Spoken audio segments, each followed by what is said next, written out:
We're about to get started.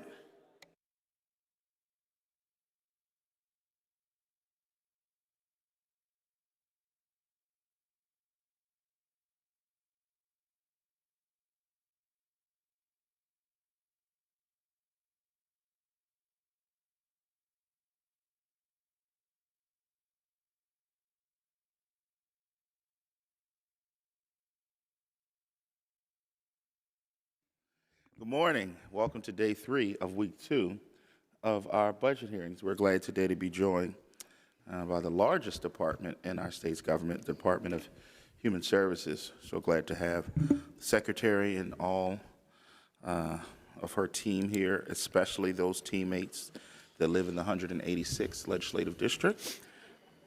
I will not embarrass her this year, but it is definitely a blessing to have you all here to answer questions about, honestly, some of our most vulnerable populations in the Commonwealth of Pennsylvania. Before we begin, Chairman Struzzi, any introductory comments? Yes, thank you, Chairman Harris. Good morning, Secretary Arkush and your team.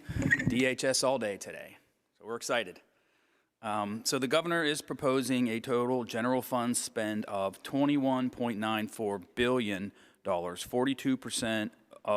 That's roughly 42% of the overall general fund spending proposal, representing a $1.36 billion or 6.6% increase over the current fiscal year.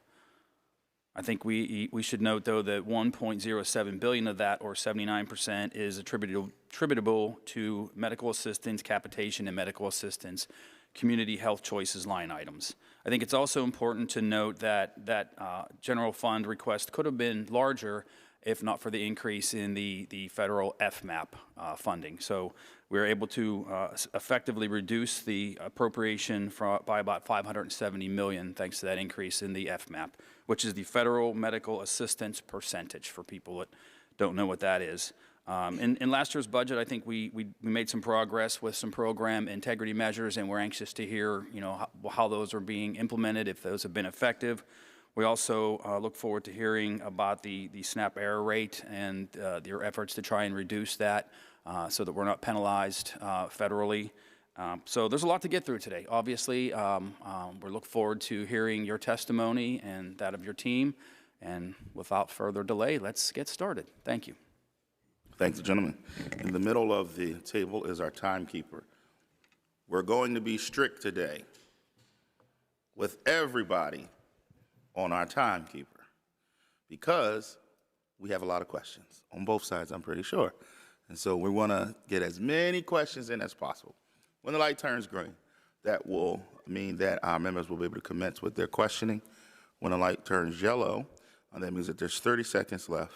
And when the light turns red, we would ask that folks would conclude. Before we begin, if we could get everybody to stand up so we can swear everybody in, because many of you are going to come up and answer questions. Do you solemnly swear that the testimony you're about to give is the truth, the whole truth, so help you God? Thank you. Secretary, I'm told that you have introductory comments that you would like to make. Yes, thank you, Mr. Chairman, and good morning, everyone. It's a pleasure to be here with my team, and I appreciate just a couple brief moments to share some introductory comments with you. First of all, I do hope that you take a chance to read the testimony that we've shared with you, because on the first page of that testimony and into the second page are a long list of accomplishments that have happened here at the Department of Human Services, most of them together with all of you for initiatives that you have supported that greatly benefit residents of the Commonwealth of Pennsylvania. So I really do hope that you take a moment to look at those. Most of those accomplishments are around solving pain points, and we're very, very proud of that work. But of course, we are also looking forward continuously, and we have some real challenges on our horizon. As you all know, Congress passed the One Big Beautiful Bill this summer, signed by President Trump on July the 4th. And it is going to have a number of very direct impacts on the programs that we run here at the Department of Human Services. First of all, we're going to see an increase in the number of uninsured Pennsylvanians. We've already started to see that with the loss of the enhanced premium tax credits to help make penny plans more affordable. A penny is now up to 104,000 people who have dropped their penny plans. We have the institution of community engagement requirements. We are going to see decreased coverage of lawful immigrants who previously have had access to Medicaid coverage.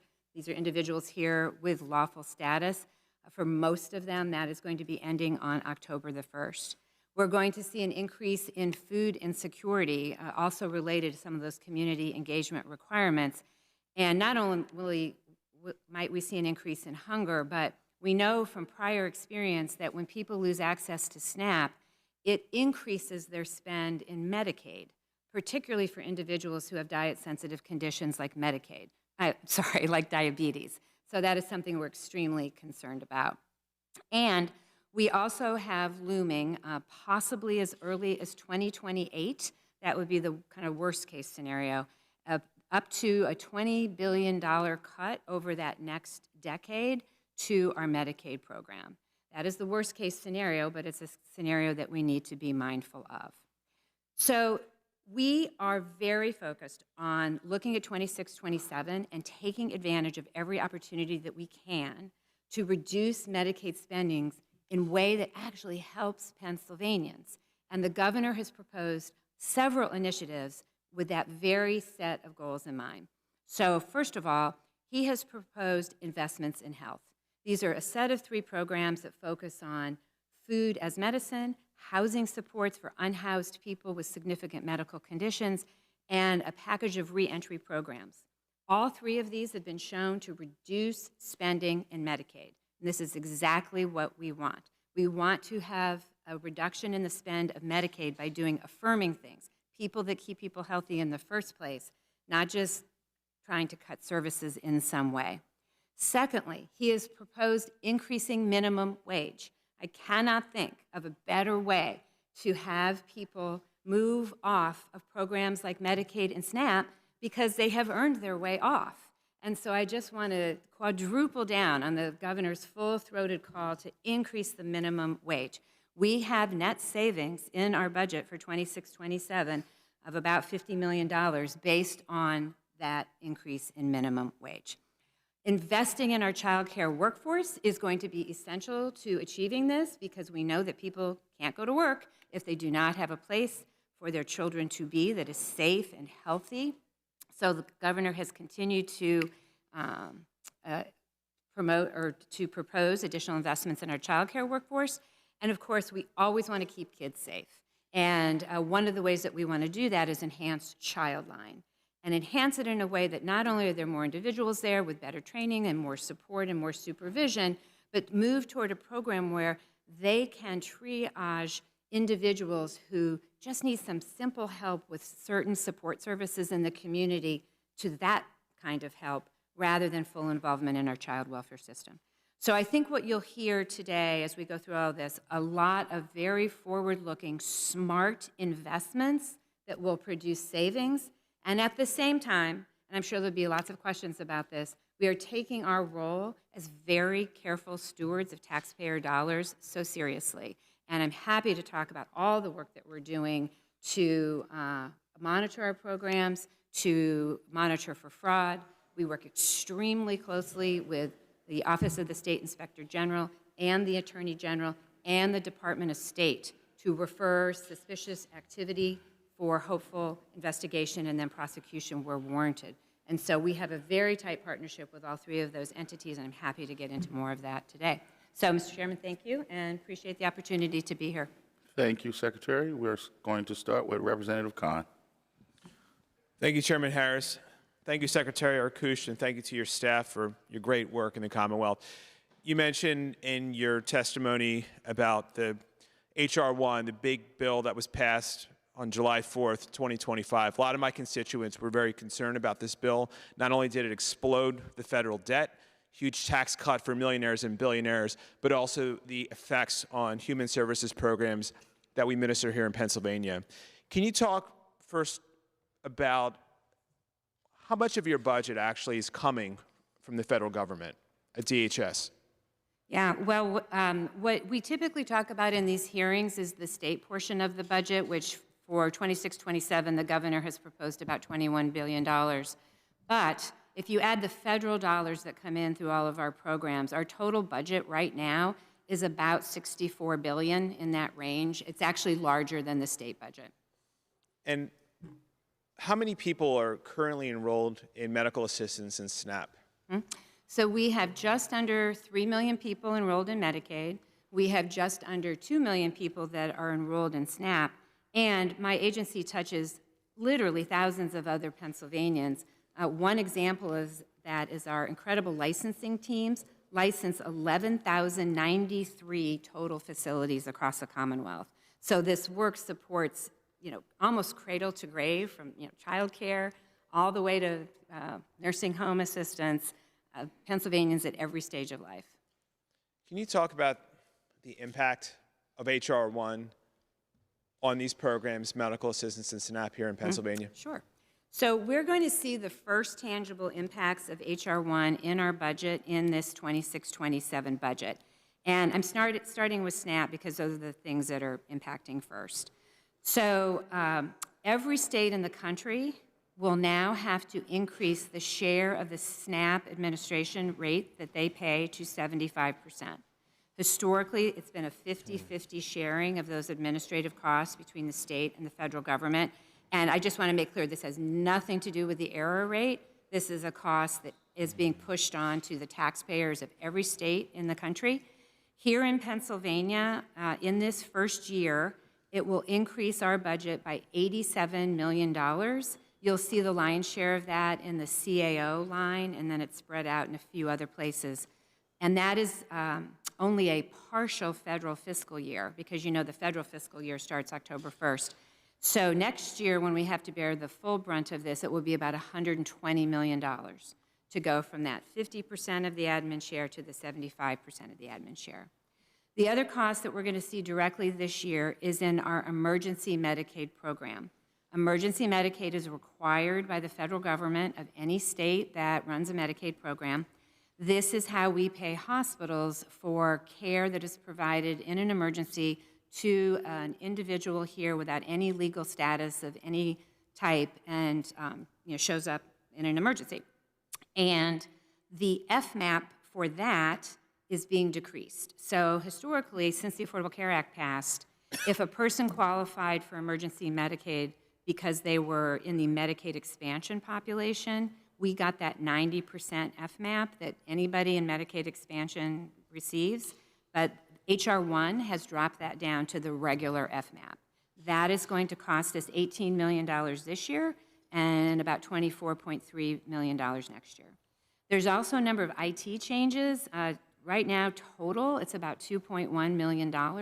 Those costs will continue to grow as we have to ramp up our systems to deal with community engagement and things like that. Then there's some other costs, but I don't know how much time I have left. But those are the things that we're going to see in this 26-27 budget. It's pretty devastating for people who rely on these services. My last question, I just wanted to ask, you talked about a $20 billion hole because of this Medicaid financing rule as part of this H.R. 1 over the next decade in Pennsylvania. $20 billion hole in our budget here in Pennsylvania over the next decade. Can you talk a little bit about what that means? That's correct. That is the worst case scenario, potentially beginning in 2028. We're hoping we might be able to push off until 2030, but we won't really know until it gets closer. And that is coming from a couple of places. Number one, the H.R. 1 ratchets down the amount of funding that can be obtained through provider assessments. And that right there is the lion's share of those cuts. The other really important thing is state-directed payments will be limited. Primarily, one of the biggest hits will be that currently most hospitals are getting paid the average commercial rate through Medicaid by the addition of state-directed payments. The H.R. 1 requires that we cap at Medicare rates. And Medicare rates are not close to average commercial rates for most services. And so that total of that is where that $20 billion comes. And, frustratingly, the lion's share of those cuts are going to fall on our hospitals, particularly our rural hospitals, because they benefit the most from some of these assessments and other state-directed payments. Thank you, Madam Secretary. Thank you, Mr. Chair. Thank the gentleman. Representative Mustello. Thank you, Mr. Chairman. Madam Secretary, as part of the big, beautiful bill that we were just discussing, H.R. 1, Pennsylvania was awarded $193 million to strengthen and modernize healthcare in rural communities. And I know you were a county commissioner for quite some time. And I don't know throughout your travels in Pennsylvania if you ever discussed with other county commissioners in some of the more rural areas of Pennsylvania the decline in rural health care. And, you know, we talk about vulnerable population, we talk about maternal health care. That is happening right now in rural Pennsylvania.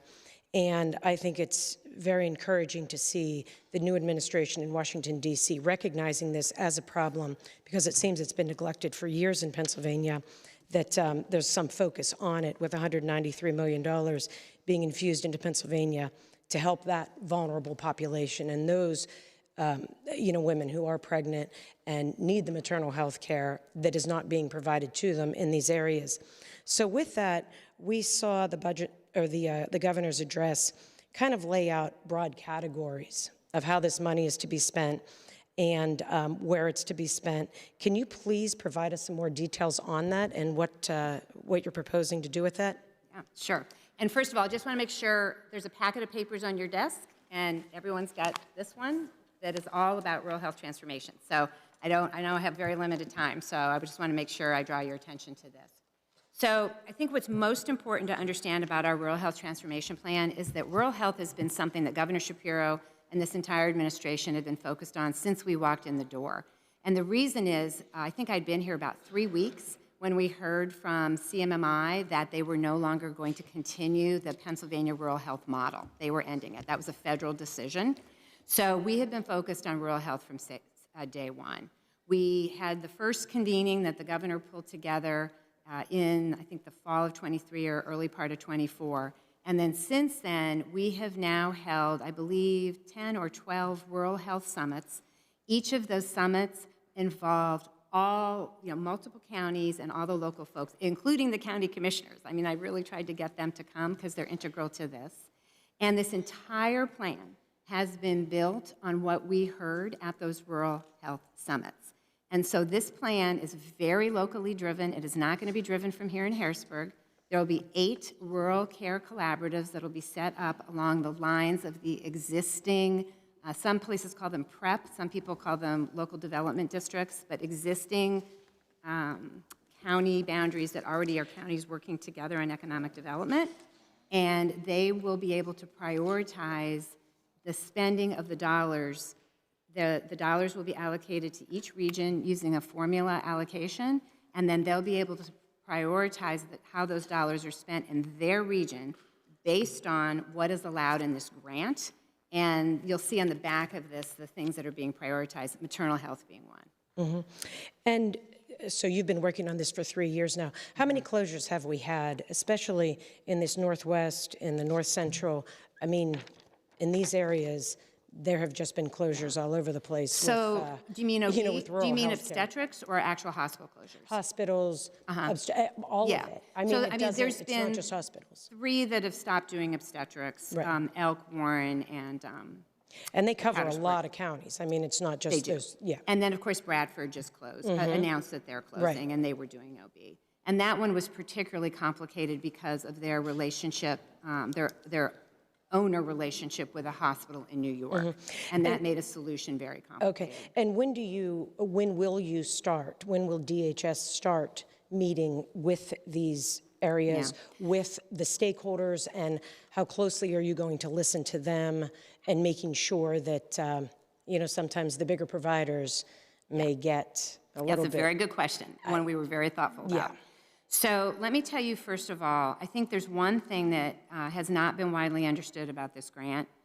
The grant specifically says that we cannot use this money to help operating expenses of hospitals. And that was devastating for the hospitals. When the grant actually came out, because I think hospitals have been given a very different message, but that is the grant. We cannot use money. We can use money to help buy a mobile van to do telehealth, you know, behavioral health, but we can't. So that's number one. Right. Number 2 is we'll be announcing shortly, hopefully a date in early April, for a webinar that we encourage everyone to watch that will talk about our first year of our rapid stabilization fund and how people will be able to apply for money right away for things that are eligible under the grant. And at the same time, we'll be hiring the staff for the rural care collaboratives and working on that in parallel. So all of that's going to start pretty quickly. We've been working out all the final details with CMS. And how many of your team members will be I'm sorry.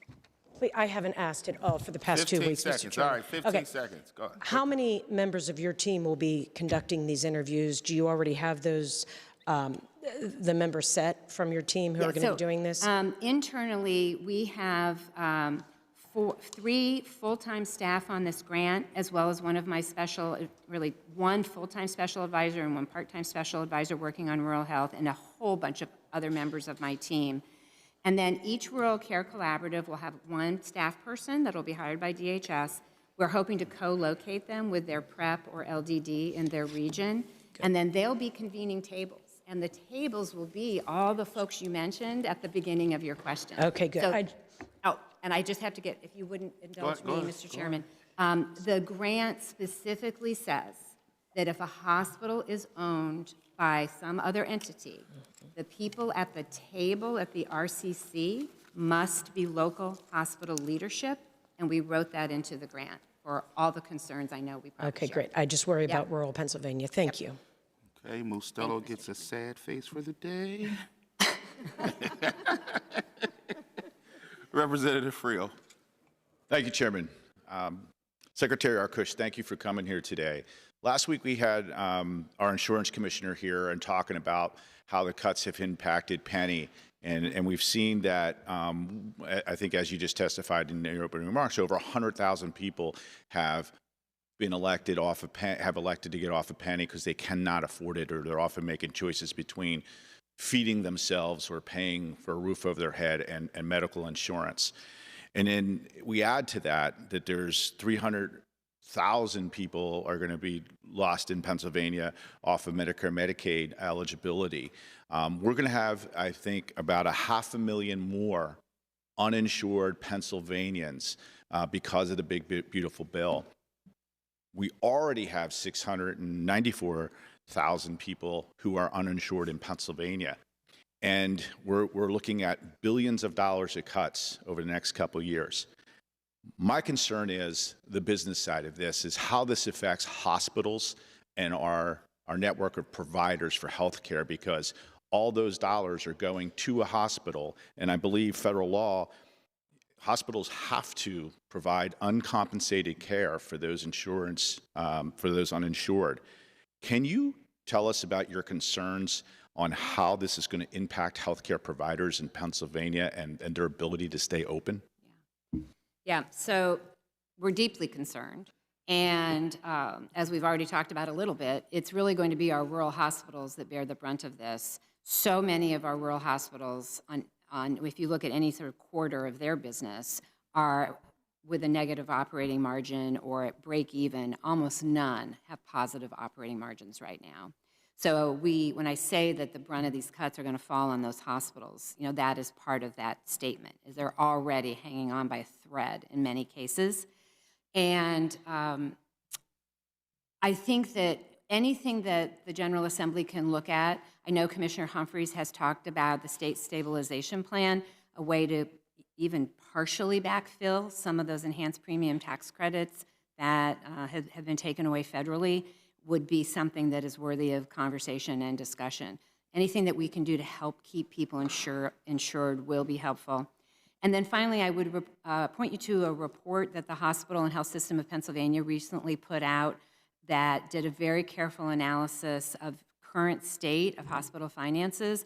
And I believe that report suggested that 12 hospitals are really close to having to close with these types of impacts that we're talking about. Yeah, I'm very concerned about not just some of the rural hospitals, but also in our suburban centers where we're seeing really tight cash flow. And as the uninsured population goes out, we know that Medicare Medicaid is only paying cents on the dollar. And we're also seeing that as as these consolidation happens, we see patient care shifting to, because of the reimbursement indexes, to the city hospitals for same level of care, maybe 45 minutes away. We're seeing a cash crunch on hospitals. Local to me in Pottstown, our local hospital laid off 200 workers, closed the maternity ward, closed their cancer infusion center, closed the ICU. That's no longer care. So it's not even if you have insurance or that you can get it. We're going to lose care givers. So even folks with insurance will not be able to find providers. What can we do besides fund the current system to deliver health care to both our suburban communities and our rural communities in the future? It is a difficult problem, Representative, and I think that the more that we can double down on some of these programs that help keep people healthy in the first place, that is just a step, right? It's a piece of this puzzle. Investments in health, making sure that people need less care because they're doing well. Raising the minimum wage so that people have a few more bucks in their pockets to make sure that they can stay healthy. I think, and I know the House passed this already, but the private equity bill is extremely important. The last thing that we need in Pennsylvania is any more private equity acquisitions of our hospitals and these leaseback arrangements that they put into place where they sell the land under the hospital and then start requiring that entity to lease it back. That just starts a clock toward bankruptcy. So I just want to thank the House for passing that. And again, anything that we can do to help keep people insured is something that we should be very focused on right now. It is going to be tough going these next few years. No, and I hear you, and I think I think you said it earlier. One of the most important ways we can keep people healthy is diet, the SNAP benefits, but we're getting a double whammy from that big beautiful bill that's cut people's food, and we're often now making choices between health care, food, housing, and every Pennsylvanian is paying for that in lack of access to care. So thank you for the work you're doing. Thank you, gentlemen. Representative Alsumer. Thank you, Mr. Chairman. Madam Secretary, thank you for being here this morning, and the entire team. Madam Secretary, under the One Big Beautiful Bill established in H.R. 1, Pennsylvania is slated to receive approximately $193 million to strengthen rural health care access. In rural counties like Pike County, which currently has no full-service hospital, community leaders back home are working to establish a micro-hospital model to improve emergency services, limited inpatient beds, diagnostic imaging, and stabilize patients locally instead of transporting them long distances. Can you clarify whether the new rural micro-hospital project, particularly in a federally designated rural or underserved county, would qualify as an allowable use of Rural Health Transformation Fund dollars under CMS guidance?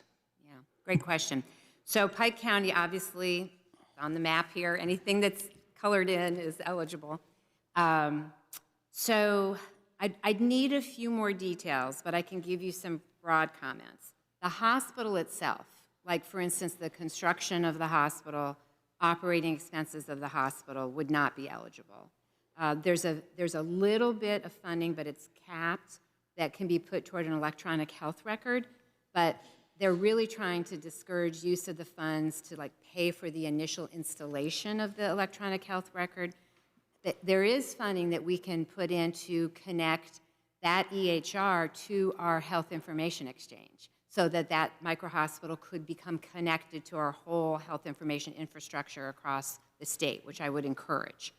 If that micro-hospital wanted to set up opportunities for patients to have telehealth, maybe they wanted to create a wellness hub near the hospital, which would be a place where people could go to have a secure telehealth visit.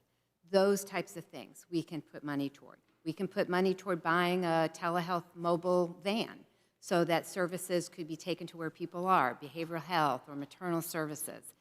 Those are the types of things, and there's some detail on the back of this sheet here, But we're also very happy to sit down with any folks like this who want to go through and see if there's things that would be eligible. Is the specific criteria already baked in as to what the requirements are that the state needs to demonstrate in the Rural Health Transportation Plan to secure federal approval for such a project? Yes, so we were basically handed those criteria by CMS. So this is entirely federal money, and they set all the rules and all the criteria. And so we wrote a proposal based on the notice of funding opportunity that came from CMS to meet those deadlines. And then they're actually going one step further. Before they actually release any funds, we will effectively be invoicing them for funding, and then they'll have to sign off, and then they'll release the money. So they're monitoring this very closely to make sure that all of the expenditures are aligned with what's allowed. Okay, thank you very much. Appreciate it. Thank you, Mr. Chairman. Thank the gentleman. You get a gold star. All right. Representative Mullins. Thank you, Mr. Chairman. I'm trying for one of those, too. Good morning, Madam Secretary. Thank you for being here. I've got real concerns about the loss of SNAP benefits for my residents and people across, hardworking people across Pennsylvania, and then the impact that would have, the downstream impacts that would have, especially on the charitable food network. As my colleagues have and will continue to point out, so many of our constituents will be impacted by these federal changes, and I'm worried that many of them don't even know they're happening or won't know how to meet the new requirements. Which brings a question to mind. Are there already work search requirements to receive SNAP benefits? Mm-hmm. Yes. So the SNAP changes have been evolving over time. Back in June, actually, before H.R. 1 passed, we had expiration of a few waivers that we had been carrying since COVID that waived work requirements. And those expired because unemployment rates had come way down. So we just didn't qualify for those anymore. But we still had another fairly sizable number of waivers that were due to expire September 1st. And some of those waivers prior to H.R. 1 would have been eligible to be renewed. But H.R. 1 changed the requirements for getting a waiver. And now to get a waiver, there has to be a 10% unemployment rate in a region.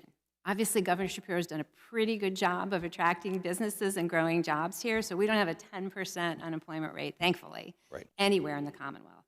So the remainder of the waivers that we had expired on September the 1st. So some of those folks, and at this point, we believe the number's right around 59,000, have already lost their SNAP benefits as of January the 1st. Then on November the 1st, because of H.R. 1, there is an expanded set of requirements for people who must work. It can be work, volunteer in the community, or be in school for a certain number of hours around each of those. And it is a list that is going to be very tough for a lot of folks. Previously, 54 was the age where you topped out. Now it's 64. And the job market for 54 to 64-year-olds is tough. And many people are already retired. Correct. At that point. Also, if you have a child in the home, previously under 18, you were exempt. Now that's dropped down to 14. Interestingly and incomprehensible to me are people exiting foster care, young adults exiting foster care between 19 and 24 years of age must work. Veterans must work.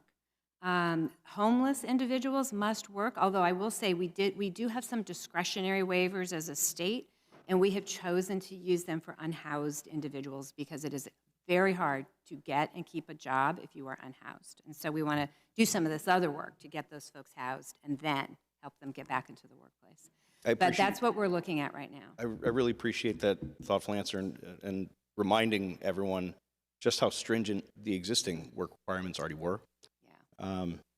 And can you just talk about how DHS is pursuing? What are your efforts to make sure people are aware of these changes and remain enrolled? Because all of us have our work cut out for us. Yep. So there's been a couple things that we're doing. First of all, on the back end, where we can match up somebody who is a current recipient of SNAP and is also in our Medicaid program, if we can document that they have a valid exemption to the work requirement, then we just take care of that on the back end. So that is not someone that we reach out to. For instance, if we can document that they have a disability, and that would exempt them from the SNAP work requirements. We're trying to take care of as much of that on the back end as we can. And then we are communicating to people extensively. This has also increased our costs in terms of mailings that were unanticipated mailings because of HR 1. We've had to send notifications to these folks. We have to do mail if people want mail. We do text messages, we do email, we kind of constant communication. We've been doing public events, we've been doing social media. This is a place where we're asking all of you to please use your district newsletters to communicate with your constituents that these changes are here in some cases or coming in other cases. We have a website, which is dhs.pa.gov/work, and we have frequently asked questions there. We have social media graphics you can download. We have videos for how people can actually go about uploading their documentation that they've been volunteering, or they are in school, or they are working. So we have just been pushing information out, but we don't have a budget for that. And so anything that you all can do to help us amplify these messages, we would be deeply grateful for. At the risk of losing my gold star, Mr. Chairman, just a few, I have a yes or no question. Do you anticipate, and are you already seeing, a heavy increased burden placed on our charitable food networks? Absolutely. And in fact, we got a little glimpse of what that could look like during the federal shutdown. And they are already overburdened in many cases, and it's only going to get worse. Thank you very much. Thank you for the latitude, Mr. Chairman. Sad face for Mullins. Representative Reichert. Thank you, Mr. Chairman. Thank you, Secretary. Just following up a little bit off of what the gentleman was just talking about with SNAP, you were listing a bunch of folks that now have work requirements and everything like that. When you say must work, that's shorthand for must work, must volunteer in the community, must not meet any of the other exemptions, right? I mean, it's not just you must work, it's just for 20 hours a week you have to be doing something if you are, quote unquote, an able-bodied citizen, right? Yes, that's correct. Okay. And in fact, you can add those things together. So if you have an hourly job and you're only able to get 15 hours a week at that job and they don't have any more hours to offer you, you could volunteer for 5 hours a week and report both of those and meet the requirement. And I just want to underline that word report because it's a lot of extra steps to have to report this, and we're doing everything we can to make it as easy as possible. But we've seen in other states who tried to do work requirements that a lot of the people that lose their benefit are actually meeting the eligibility requirements, but they can't get through the red tape of reporting them. Well, good. And I appreciate, your flexibilities and HR 1's flexibility with trying to get as many people as possible qualified. I mean, if you're working or volunteering or things along that line, you meet those requirements. But changing gears a little bit within SNAP, HR 1 also has a requirement or an exemption in there that if your error rate is at 6% or below, there aren't any sliding scale penalties. I think ours was listed at 10.6 or 7.6% last July, and obviously that was 6 months ago. Just curious, Secretary, where do we stand on meeting that, and what is your department doing to get us below that 6%? Yeah. So this has been an absolute priority for us. It was before HR 1, to be clear. Our error rate, for a variety of reasons, came out of COVID in what we all considered an unacceptably high place. And so that 10% that you quote is actually from federal fiscal year 24. It lags considerably before Food and Nutrition Services reports that. So that is the last publicly available data. What I can tell you is that for federal fiscal year 2025, we have calculated our payment error rate at 8.71%. And I remind you, these are administrative errors. These are not about eligibility. These are missing signatures. Somebody didn't give us their most recent pay stub. So we underpaid them by $2 or we overpaid them by $2. Like, that's what we're talking about here. Sure, clamp it down on administrative issues. It's all Yes. administrative, yeah. Yeah. So our federal fiscal year 2025, were, by our calculation, 8.71%. And then, of course, federal fiscal year 2026 started this past October 1st. This is the year that counts for us. And we have been tracking under 6%. Excellent. However, there's a lot of things that could change that. There's, a lot of changing directions from Washington literally every couple weeks, but we are doing everything we can to make sure we continue to track under 6%. So we are at 6% currently? Currently. Okay, good. And congratulations. Thank you for your hard work on that.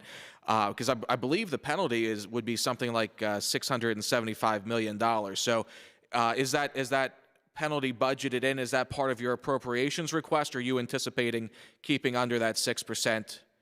So we won't be responsible for that additional appropriation on our side. The governor's been very clear that that is not a sum of money that we could backfill, so it is not in the budget. Okay, so if we don't, you would be coming back essentially for a supplemental appropriation then? Or we would exit the SNAP program. Those would be the options. Okay. All right. Thank you, Secretary. I appreciate it.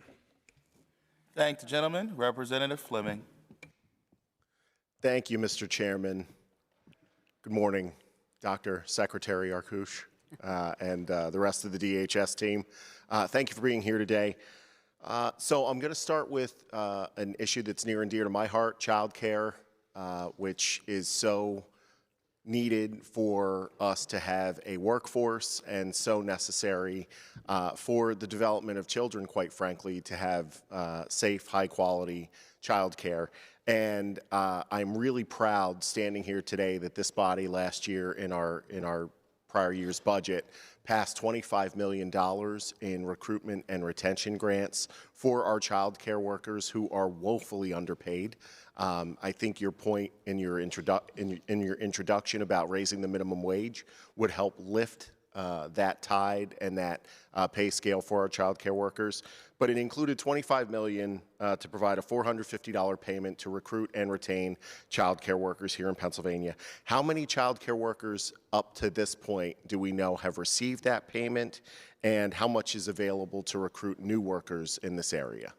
Well, first of all, I just want to thank all of you for supporting that addition to our budget. And the demand has been overwhelming. We have had more than 4,300 child care providers apply for that grant. Now, because of the budget impasse, we couldn't get started until January. Okay. So we're still working through all of those applications, but we hope to have that money going out in fairly short order. Excellent. And like I said, it is an indispensable part. Having childcare, having affordable childcare is an indispensable part of how people get to work. How do you expect the additional $10 million that the governor proposed in this year's budget to further address the ongoing childcare staffing issue? Yeah.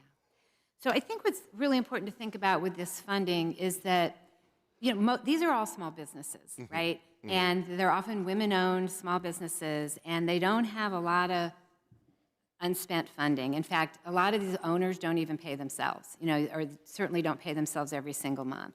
And so they just don't have the wherewithal to give their staff, any kind of extra. Yeah. And so this is just such a great opportunity for them to be able to thank their staffs or to help recruit new staff in this way.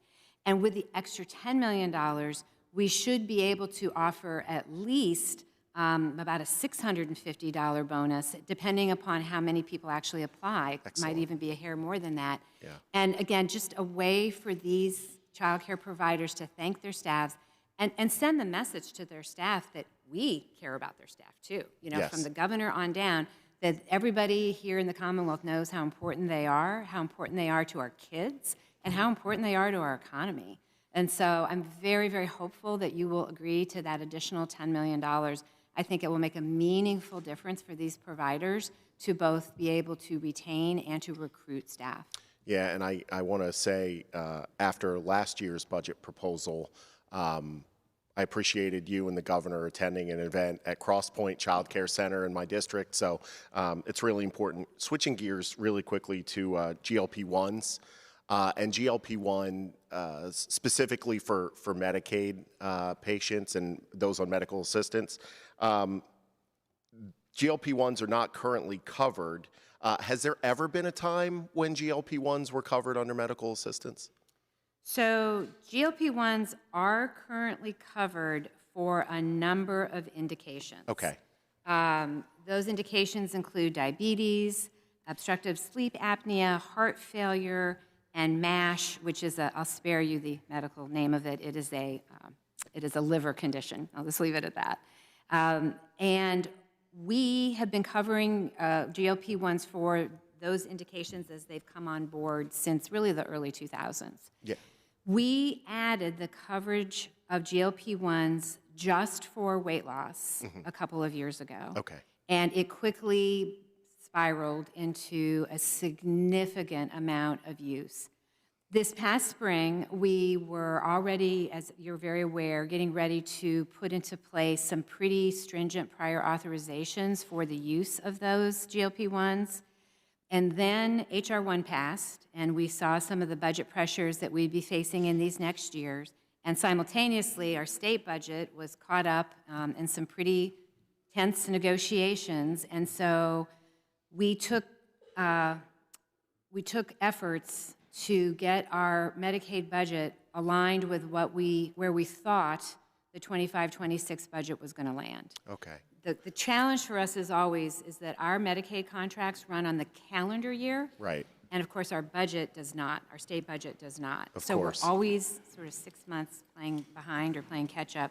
Well, thank you. And so we did take a look at the use of GLP-1s for that purpose. Yeah. And by taking them out, instead of our program costs going up about 3.8%, they would have gone up 11.5%. And so these are just some of the tough choices we were faced with. I do appreciate that, and I'm working to ensure that people have access to safe GLP-1s, FDA approved, so thank you so much. Yeah, I think one really frustrating thing for me is that Trump RX has been, put out with lots of fanfare, and we thought this might be an option. Unfortunately, when you go to the Trump RX website, if you are taking Medicaid, if you are a Medicaid recipient or a Medicare recipient, you are not allowed to purchase drugs on Trump RX. Thank you, Madam Secretary. Yeah. Next, Representative Brown. Thank you, That one Chair. was me. I'll take care. I'll own that one. Thank you, Chairman. Madam Secretary, in your budget hearing with the Senate, there was some discussion about staffing ratios in skilled nursing facilities, and you had commented that staffing in these facilities is not necessarily a focus of your department, as a significant portion of the long-term care supports and services population is being served in the community. However, these folks served in your program are not able to be safely served sometimes in their communities, and I believe they should still have quality care. So while I understand part of this responsibility does sit with the health department, will you commit to working on solutions to improve care delivery for these residents in particular? Yeah, I don't recall talking about staffing ratios in nursing facilities in the Senate, but perhaps we did. But I do want to point out one very important thing, which was there was a federal final rule under the Biden administration that was going to increase staffing ratios in nursing facilities, and the Trump administration did rescind that rule. So I think that many of our nursing facilities were pleased to hear that.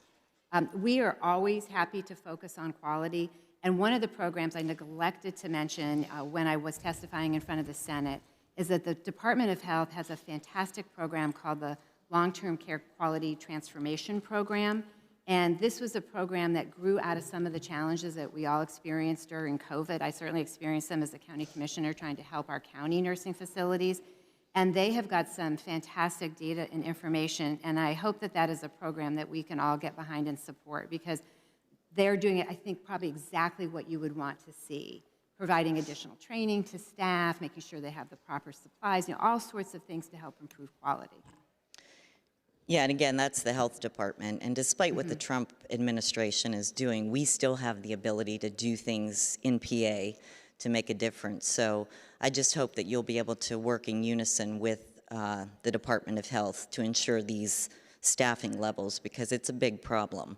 Yeah, we have certainly put into our rates funding to cover the state staffing levels as were created under the Wolf administration. And if there's other specifics that you'd like to talk about, we're always happy to talk about that. Wonderful. So let's pivot to maternity care and maternity health deserts, which we did talk about last year. It could potentially get worse now that the Bradford Regional Medical Center has closed, which you alluded to earlier. Can you provide an update on what the department's doing to ensure access to maternity care, particularly in rural areas, of which I represent? Yeah. So we have a number of initiatives in place. I do want to just level set a bit that the Medicaid program only pays for 1/3 of the births in the Commonwealth, including in rural areas. So 2/3 of the births are being paid for by other payers. So I just, we're not the majority, but nonetheless, we're doing everything that we can. And obviously, this has been a real priority for us. So earlier I mentioned our rural summits that have been bringing together local leaders, and they've been brainstorming ideas about what they can do to support maternal care in every rural community in the Commonwealth. One very important initiative that we've been able to start with an appropriation that was initially led by the Senate but has now continued for 2 years now, and it is in the governor's budget, proposed budget, is a $10 million allocation that is funding for rural hospitals that comes to DHS. We are able to draw down federal match for that money and turn $10 million into about $35 million.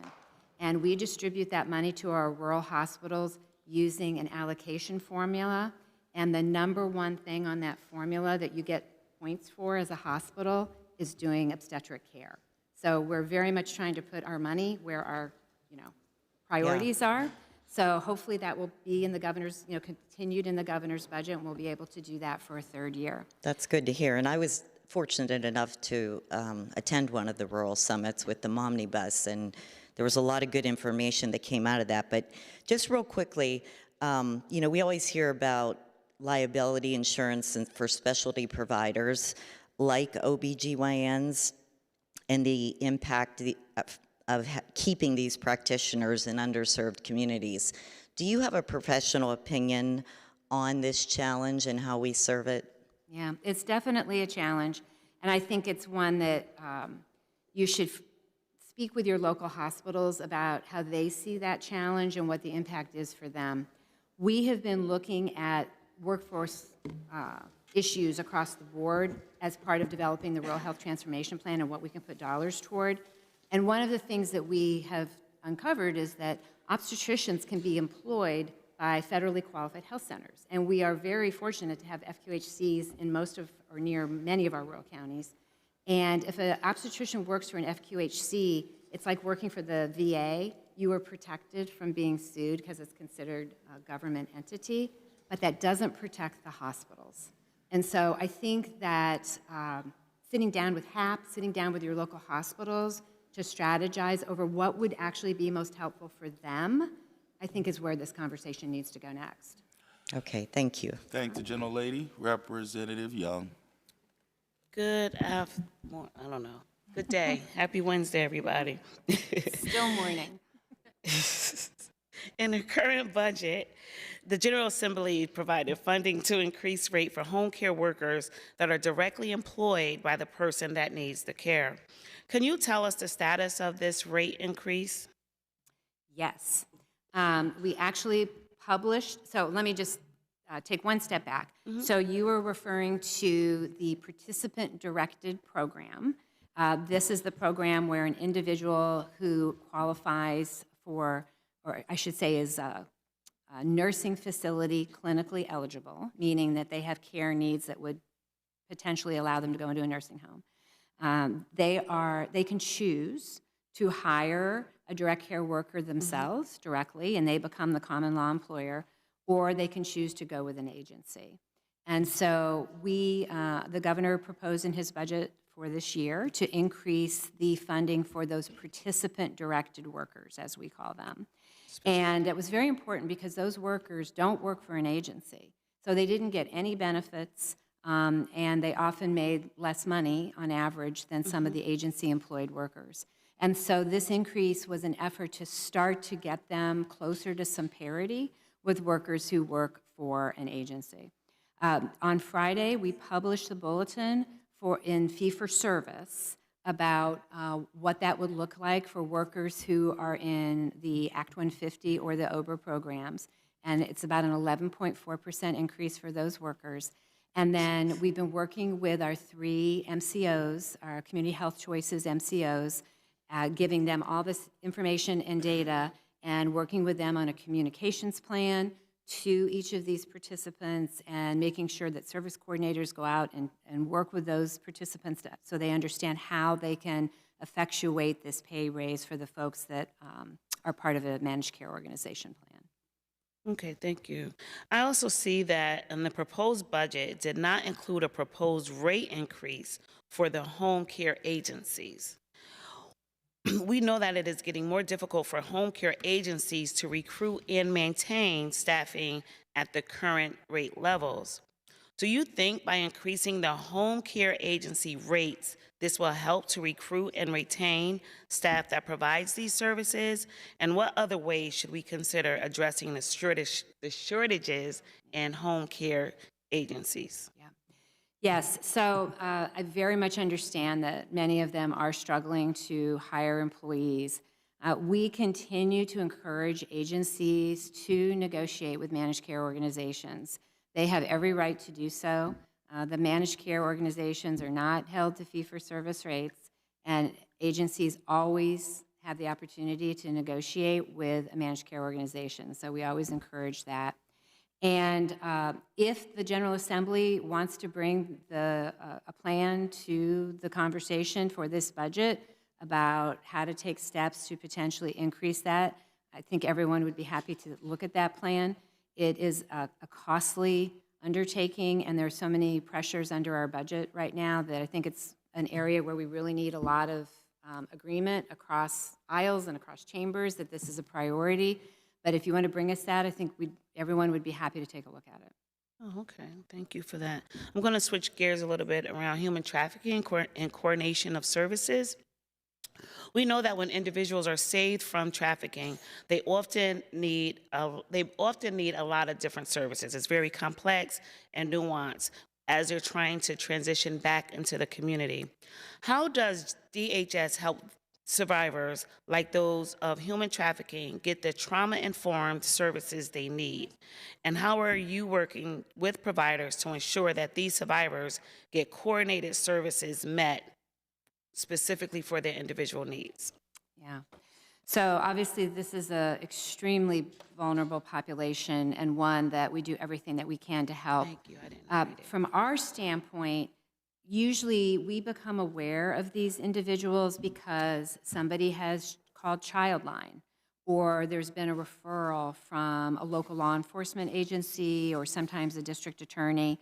Sometimes it's a potential that Childline could get the first call, and Childline then actually refers to local law enforcement or the county district attorney, depending upon the situation.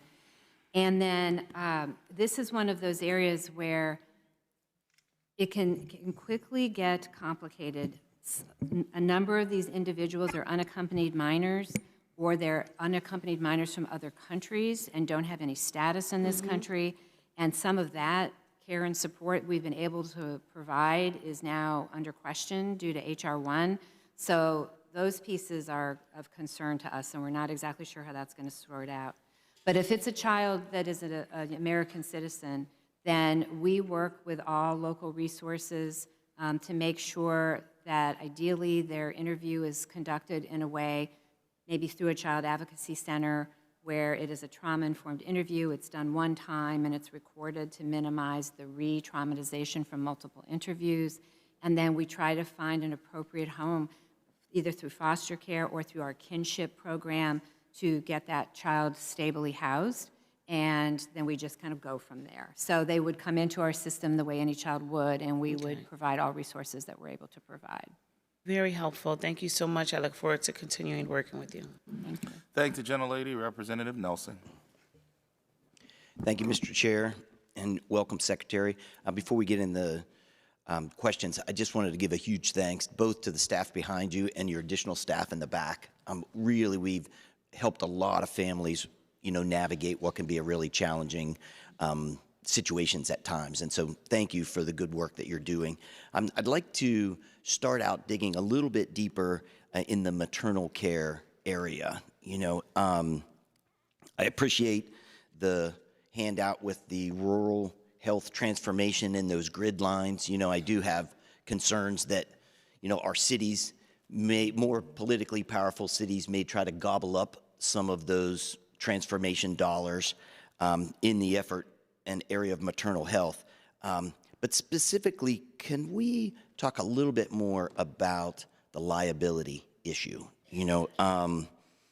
Right now in Pennsylvania, Center for Rural Health said 22 counties no longer have obstetric services. I think that's between 90 and 120,000 birthing age women that are impacted by this. But all the money in the world isn't going to help if hospitals are stepping away from maternal care because of the concern about medical liability. Can you touch on that a little bit? Because we're seeing them voluntarily close. Really, I think in listening to the hospitals, this liability issue is much more serious driver in some of those decisions. So, Representative, I appreciate your comments, and I'm sure you know that DHS really doesn't have a role in terms of liability. But what I can share with you is a couple of things that I think are important to this conversation. So I agree that that is one factor and part of a hospital's business decision, but there's other factors too. And some of those other factors are some of the things that we're hoping we can mitigate a little bit through the Rural Health Transformation Funding. For instance, we know that deliveries are down in the Commonwealth. Our population is aging, and birth rates are falling. And I hope through some of the other initiatives that the governor's proposing, like our housing action plan, right? We have a desperate need of housing everywhere in the Commonwealth, rural, suburban, urban communities, that will be able to get more people to move here, and maybe some of them will have kids. So as we're trying to stay in the maternal area, because when the Supreme Court made that decision, when the Supreme Court 5-2, Democratic-controlled Supreme Court overturned what was bipartisan tort reform, it really allowed, now our rural hospitals to be sued in Philadelphia and Pittsburgh. I mean, as a physician, which is very impressive. I think you may have worked a little bit in obstetrics. Is it time that this chamber revisits tort reform or some type of carve out or protection, for maternal health, neurology, because it's really, it's a big concern for our rural hospital systems, this liability issue. Mm-hmm. Yeah, I think that conversation is best held with your hospitals and with the Hospital Association of Pennsylvania. They're the experts on that, not us, and I think that those would be good conversations to have. Okay, great. I'd like to pivot to H.R. 1. One of the benefits, one of the great things that I felt is included in H.R. 1 is that they're beginning to address double and triple dippers who are, concurrently enrolled in Medicaid in multiple states. I think they recognized over 1 million people every month are receiving payment in multiple states. And just wanted to see, you had mentioned earlier the tight partnership, that your agency has, pursuing fraud. What can we do now to address these double and triple dippers? Mm-hmm. Well, we are ready and have been for quite a while. We currently connect or check 15 data exchanges when we are determining whether or not a person is eligible for our Medicaid programs or for SNAP. And if there is any discrepancy, some of those are federal, some of those are state, And if there's any discrepancy in the data that we're seeing across those 15 databases, then we need to go back to the individual who's applying and ask for hard confirmation of wherever we see a discrepancy. And so we're doing everything we can to make sure that that doesn't happen. There are sometimes some complicated situations around, say, parents who divorce and have joint custody of a child, and sometimes there's some fluidity between states, particularly if this child is moving back and forth between parents. You know, there's some unusual situations like that that do come up, but we're very committed to making sure that those things do not happen. Thank you. Thank you, Mr. Chair. Thank the gentleman. Representative Kozarowski. Thank you. And thank you, Dr. Arkush, for being with us today and your team. It is not easy to navigate healthcare these days, especially here in our Commonwealth. So I give your team a lot of credit. They were very helpful, specifically to Representative Mullins, myself, and Representative Donahue in Lackawanna County and Scranton with the navigating a hospital on the verge of closing. So I'm very grateful for your team. Also, Mr. Chairman, I am a nurse, so I deserve a gold star automatically. Thank you. Thank you. My question, you have spoken quite a bit about the Rural Health Transformation Fund, the grant, the criteria around the grant, and I think it was Representative Friel that said, how do we help you? Like, what can we do to help the hospitals, to help, and we talked about one of my favorite words is preventative care, making people healthy so they don't have to access care. Certainly those that will potentially be uninsured in that uncompensated group of Pennsylvanians that may access care right in emergency rooms. So our governor is proposing to spend about $3 million in investments in health initiatives. These investments are housing, food as medicine, a health coverage for the post-incarcerated. And you mentioned in your budget testimony this morning with us here today about this, how these investments can lead to savings. And what do these investments, how much will these investment costs us, less over time, and specifically to one program, that medically tailored meals to address food insecurity for certain medically vulnerable individuals. So that's kind of where I would like you to talk about. I'd like you to talk about that because as a preventative, your patient population that you took care of as an OBGYN anesthesiologist, that patient population is most important for training and preventative care to have a healthy outcome for the mom and baby. But sometimes people have diagnostic disease that medicine actually is food. So if you could talk a little bit about that. Yeah, sure. Thank you for the question. So to your point, specifically for food as medicine, the governor is proposing a $900 million investment of state dollars that would allow us to draw down federal funding for a total of $2.3 million to provide medically tailored meals to individuals that have diet-sensitive health conditions and also tend to receive a lot of care. Many of these individuals end up in hospital emergency rooms because they become unstable, particularly individuals with diabetes or heart failure. One emergency room visit on average costs $15,000. And so if we can start to reduce those emergency visits, reduce those hospitalizations that are associated with that, that is where we start to see savings. Specifically around food and medicine, have been tracking a program that was initiated in North Carolina, very similar to ours, also a pilot in 3 regions of the state. And in the first year of that program, and including the administrative startup costs, the individuals who were enrolled in that, they were saving $1,000 a year per member just in year 1. And they fully expected that to go up because they took the admin hit, in that first year. And so we've got some nationally recognized providers of medically tailored meals here in the Commonwealth. We have PA Navigate that is connecting these folks. So we're really ready to hit the ground running on this, and we believe it will produce savings.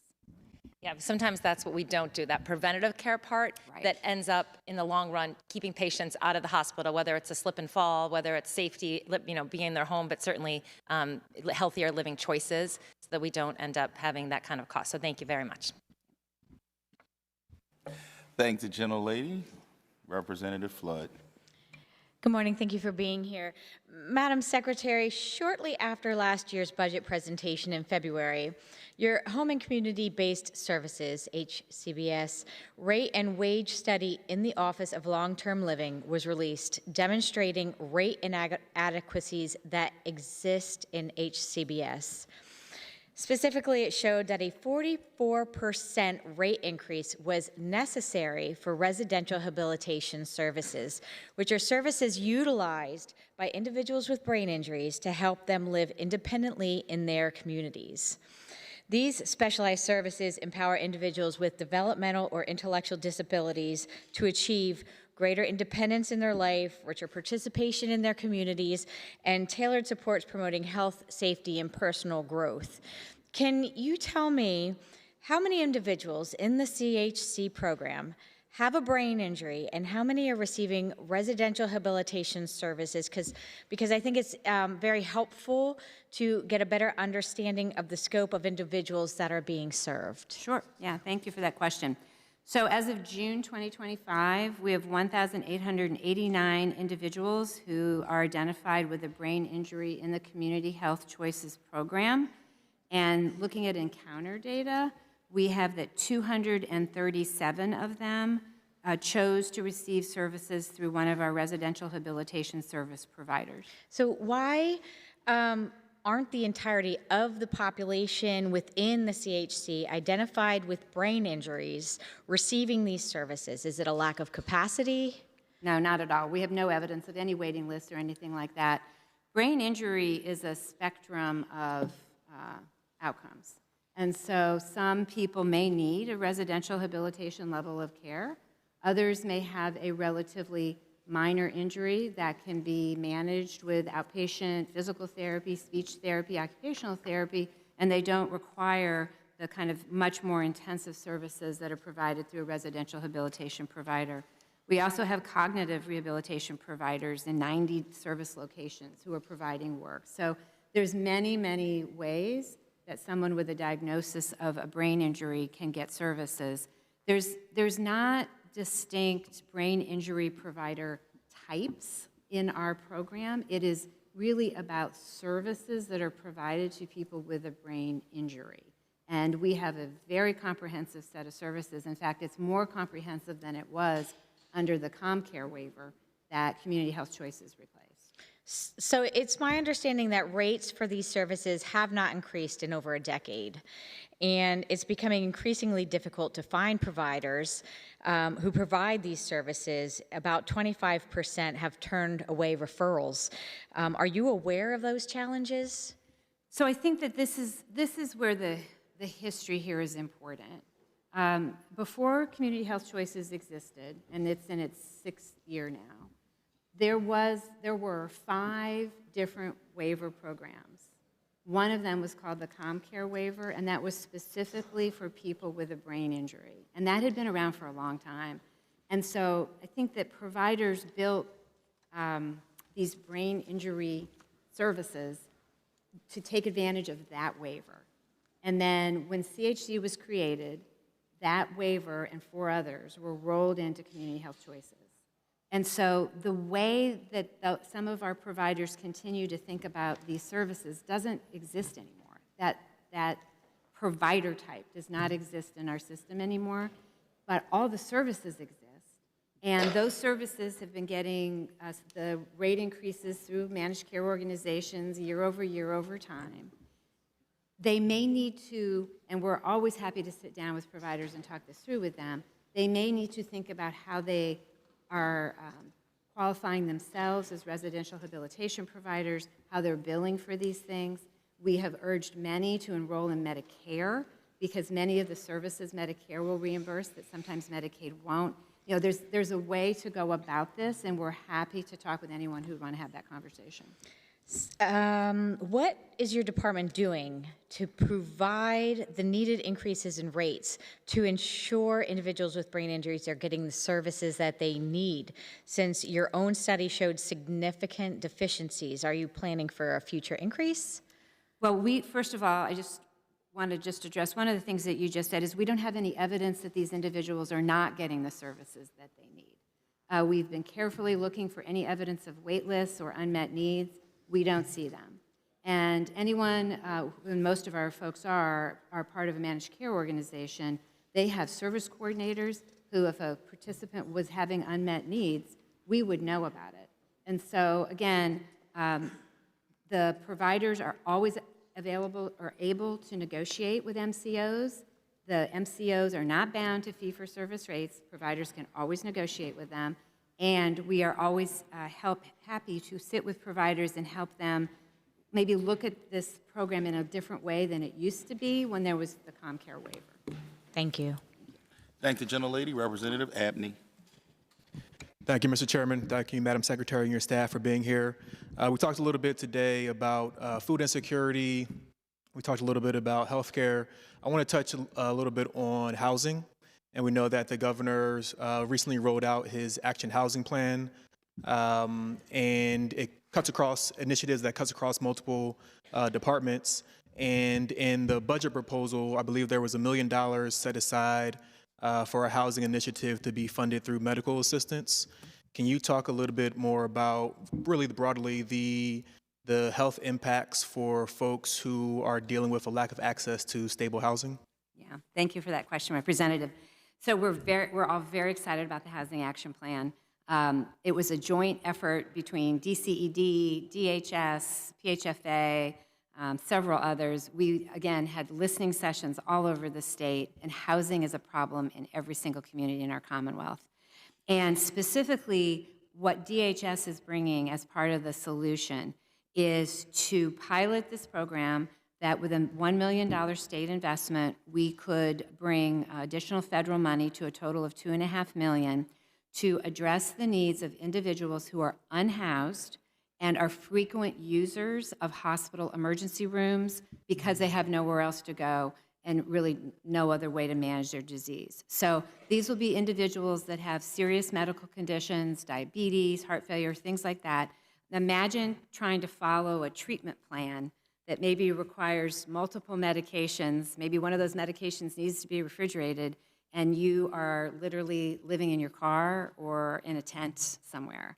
And so the goal here is to help these high utilizers of an emergency department become stably housed, reduce that emergency room use, which will help decrowd our emergency rooms, and get folks back on their feet, enable them to actually follow a treatment plan, and then hopefully stabilize them, and then they would be able to then get back to work in a meaningful way. So it's all part of this preventive strategy I mentioned earlier, that some people are just stuck, and they're going to need some help to get unstuck, and this is a very tangible way that we can do it while simultaneously saving money in Medicaid. Gotcha. Are there any benchmarks that you all are trying to hit in terms of how many folks you want to impact or to help throughout the year?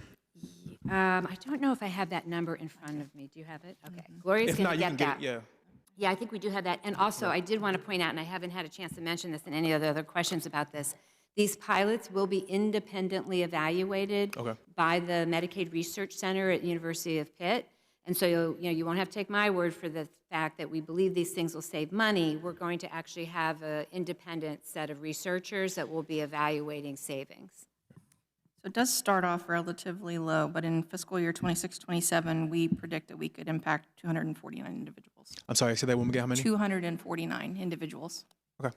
Yeah, and if when the research is done, if you can kind of give us that data back, that'll be helpful to use. We'll be required to, yeah. Because this is a federal pilot grant, and so it will be very public, and we will be happy to share that with you. Okay. I want to transition a little bit in the same spirit, but talk about homelessness. And so in this budget, it maintains level funding for homelessness assistance program. This is a program that provides services like case management, rental assistance, and emergency shelter. What are your thoughts on the growing need for these services? As we know, many more of our families across the Commonwealth are struggling with housing insecurity. Yeah. So we were really pleased to get the increase in the homeless assistance program last year of, I believe it was $5 million. And we have been able to use that money very effectively. We have been able to provide emergency rent, emergency shelter, help provide services to connect people with housing. So that dollar is getting put to very, very good use and has been able to help, many, many, many people across the Commonwealth. Total served, I think, last year was 60,858 Pennsylvanians, which was a 2.5% increase from the prior year. Almost 12,000 got rental assistance, almost 13,000 got emergency shelter. So, and then we were able to provide some rental assistance as well. So we really appreciate that funding and hope it will continue. Absolutely. It's essential. Thank you. Thank you, Madam Secretary, for your work, and thank you, Mr. Chairman, for the time. Appreciate it. Thank the gentleman. Representative Mako. Thank you, Mr. Chairman, and Madam Secretary, thank you for being here. So I have a question on year-over-year spending.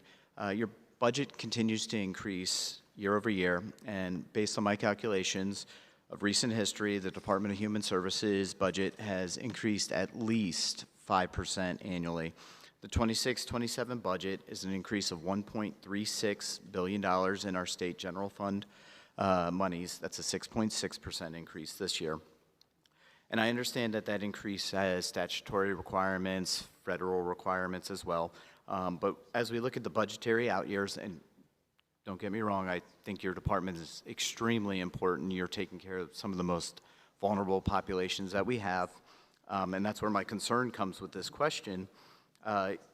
The department's budget is a concern. The 26-27 budget presentation, the governor touted balanced budgets through 2030 to 31, and it's saying that the spending growth is only 0.78% in your budget. E27-13 of the governor's executive budget, in my opinion, continues this unrealistic growth rate by estimating that your department's budget, I can't read my own writing here, grows by less than 1% annually through 2030 and 31. Do you feel that this is realistic, that your department's only going to grow by 1%, even though up until this point it's been 5%?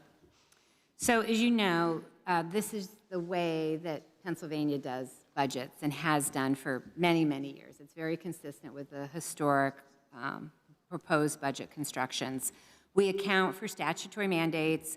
We account for existing collective bargaining agreements and major known costs like medical assistance, and then all the non-mandatory spend is level funded. We, in particular right now, are faced with just unrelenting changing guidance from the federal government. I mean, like, they do say one thing 1 week, and then 2 weeks later they pull that back and tell us something different. So it's been a really difficult time for us to predict the future. So we are unclear exactly where Medicaid enrollment is going to be, even 2 years from now. But as you know, these are entitlement programs. And if you qualify, if you're eligible, we must enroll you. And our biggest spend right now and biggest driver is the fact that Pennsylvania's population is aging.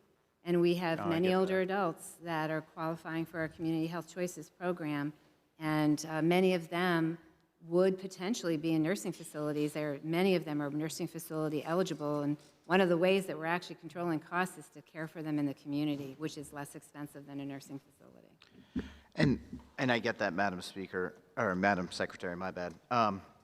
And I just, at the end of the day, though, you understand that we're trying to budget for an extremely large organization and department and trying to really get these costs under control and understand what's happening. And I get the pass-through through the federal government and what's going on with that. But wouldn't that be more beneficial to have a more realistic number instead of 1%? Because I believe the other day at the Senate, you said that being level funded is just not feasible. And at less than 1%, that's pretty much being level funded, correct? So, of course, being level funded wouldn't be feasible, but questions about the budget construction are really ones that need to be answered by the Budget Secretary. Okay, we'll push that off to him. Yeah. And then at the end of the day, if you are at the 1% as being showed, what services would be looking at being cut? What, if you had to prioritize what, I guess obviously the mandated ones, but. I'm not going to comment on hypotheticals. Okay.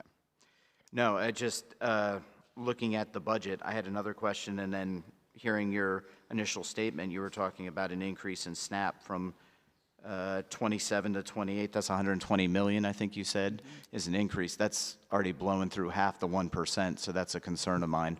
Well, that's thanks to HR 1, and you know, HR 1 could be amended or pulled back. So that's the first time that states have had to pay 75% of the administrative costs. Well, I'm not on the federal level. I'm on the state level, so I'm just trying to figure this out. Well, the other thing I would clarify is the 120 million is the total impact of SNAP. Admin change from 50 to 75%. Really, the difference would occur between 26-27 and 27-28 would be about 30 million. Okay. Thank you, ladies. Thank you, Mr. Chairman. Thank the gentleman, Representative Malagari.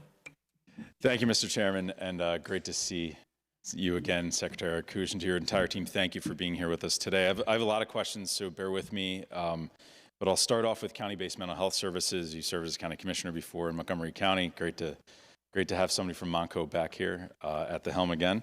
So with the increase of uninsured individuals, do you think that there is likely to be an increase in reliance on county-based mental health services? Yeah, I really appreciate your asking this, Representative.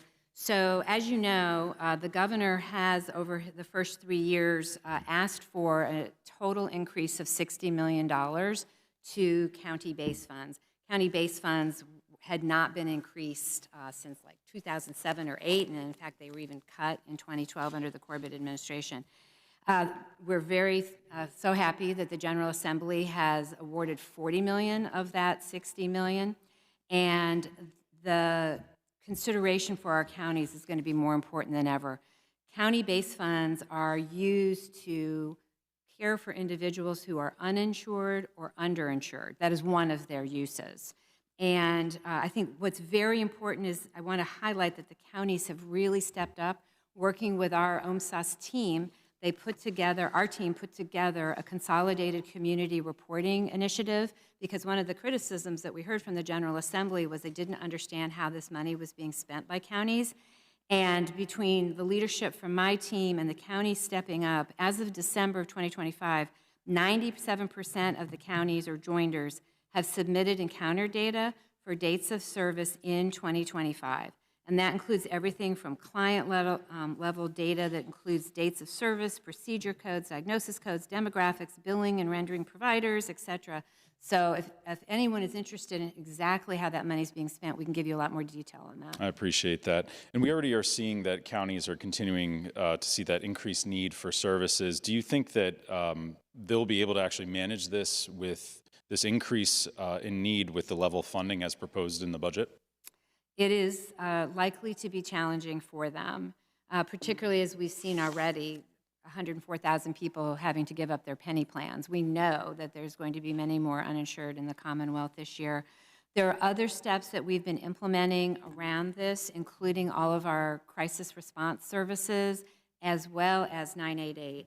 I am very happy to tell you that 988 has become just wildly successful. So successful that we're actually asking for an additional $10 million to support 988. The text and chat alone has seen a 40% increase in the calendar year of 2025. So we're really seeing those services ramp up, and that's important to this conversation because the majority, 93% of the contacts to 988 are able to be resolved on the call. And now, that doesn't mean that that person isn't the next day going to get some help and need a way to pay for that, but at least we're offloading a little bit on police response and also emergency room use for folks that are going through 988. Can you tell me how that $10 million that you mentioned would be distributed to the participating call centers? How would that work out? So we currently have 14 call centers in state. And with that number of call centers, we've been able to handle about 90% of the calls. The other 10% do get sent to the national hotline. We really want to minimize that because when the call is answered by somebody in state, they have visibility into every county, and they can literally work with local mobile crisis responses to deploy somebody to see the person if that's what they need. So again, we're offloading 911, we're offloading our emergency rooms and police responses with that. Appreciate so that. it would be distributed across, and specifically we need to beef up our text and chat responders because those take longer than calls do, but like young adults, they're not calling, they're all texting. So we need to make sure we can answer those. Thank you for that. I'm going to pivot now to nursing home rates. I want to talk about that real quick. So we know that older Pennsylvanians are the fastest growing demographic that we have here. That means that we're going to need at least as many nursing home beds in facilities that we have now, if not more. Can you explain what the department is doing to address the long-term care issues that we will be facing the next 5 to 10 years? So, Representative, I just want to push back a little bit on the assumption of how many more nursing facility beds we're going to need. And let me just sort of share some data with you.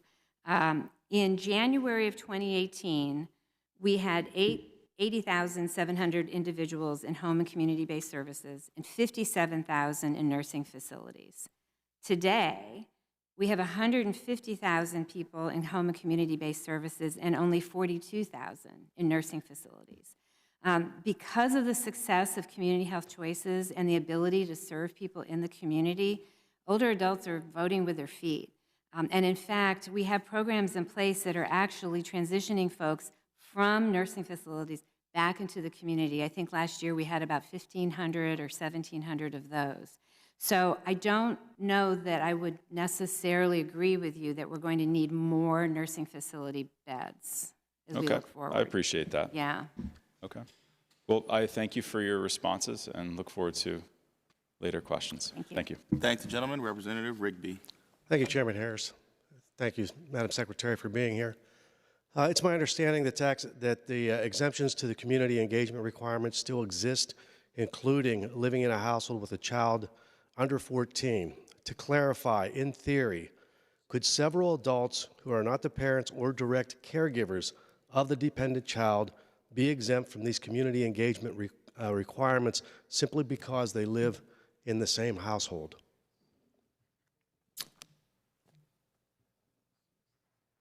I'm going to ask Deputy Secretary Pham to come up and see. I don't know if we have an answer to that just yet. That's a good question.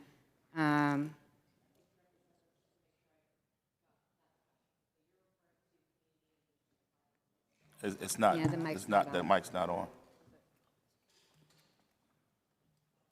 Nope.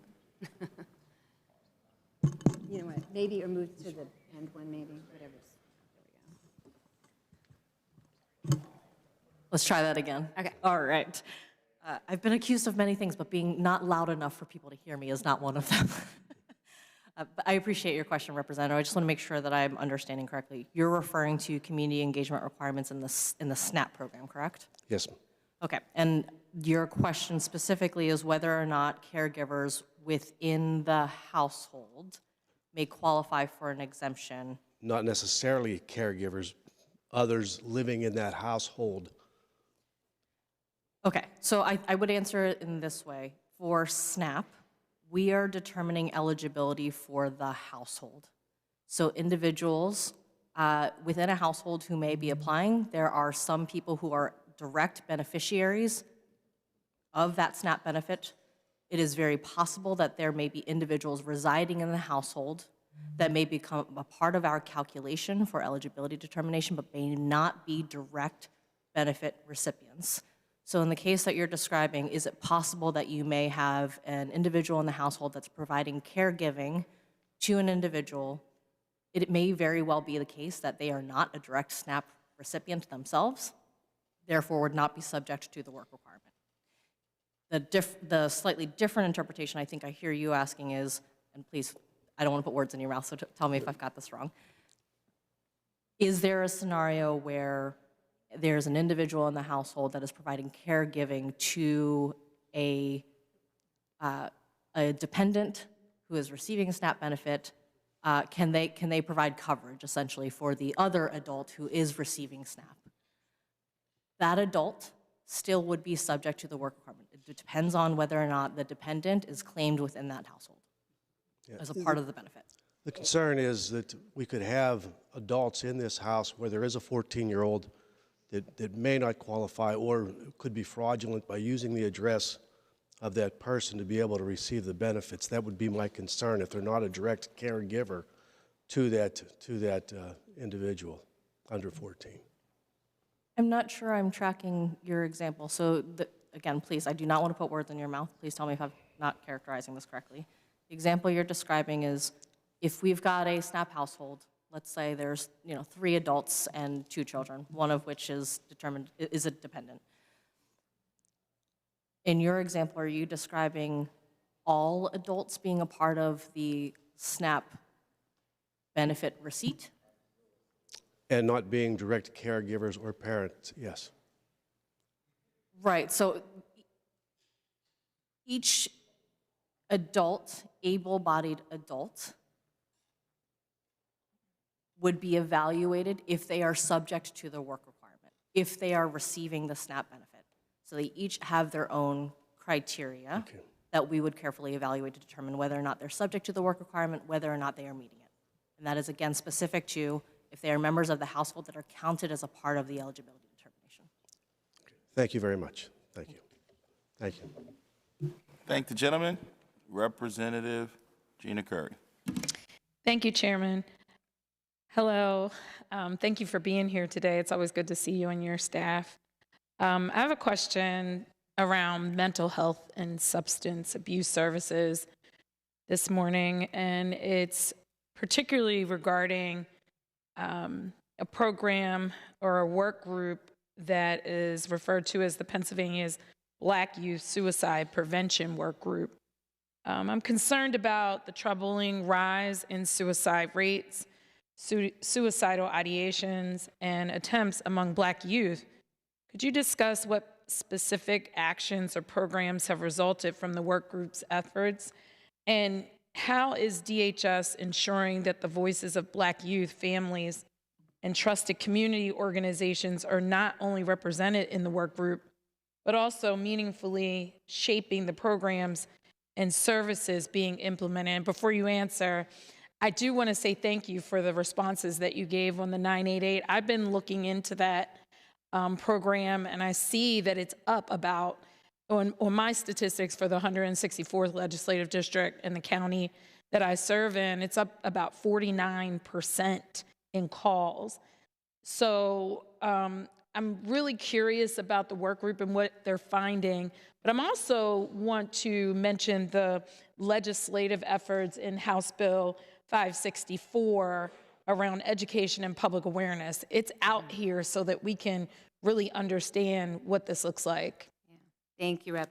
I appreciate the question, and I've asked Deputy Secretary Smith to come up around some of the specifics, but I also just want to say broadly that this is an area that we're very invested in across our entire agency, and one of my team actually helps co-lead a suicide prevention task force that is multi-agency and is working to address multiple aspects of suicide prevention across the Commonwealth. So it is something that we're deeply committed to, and I'll let the Deputy Secretary talk more about the specifics of the program you mentioned. Uh-oh. Sure. So I'll be brief because I know we don't have a lot of time, but would be happy to have a meeting with you or provide you some additional information after this hearing.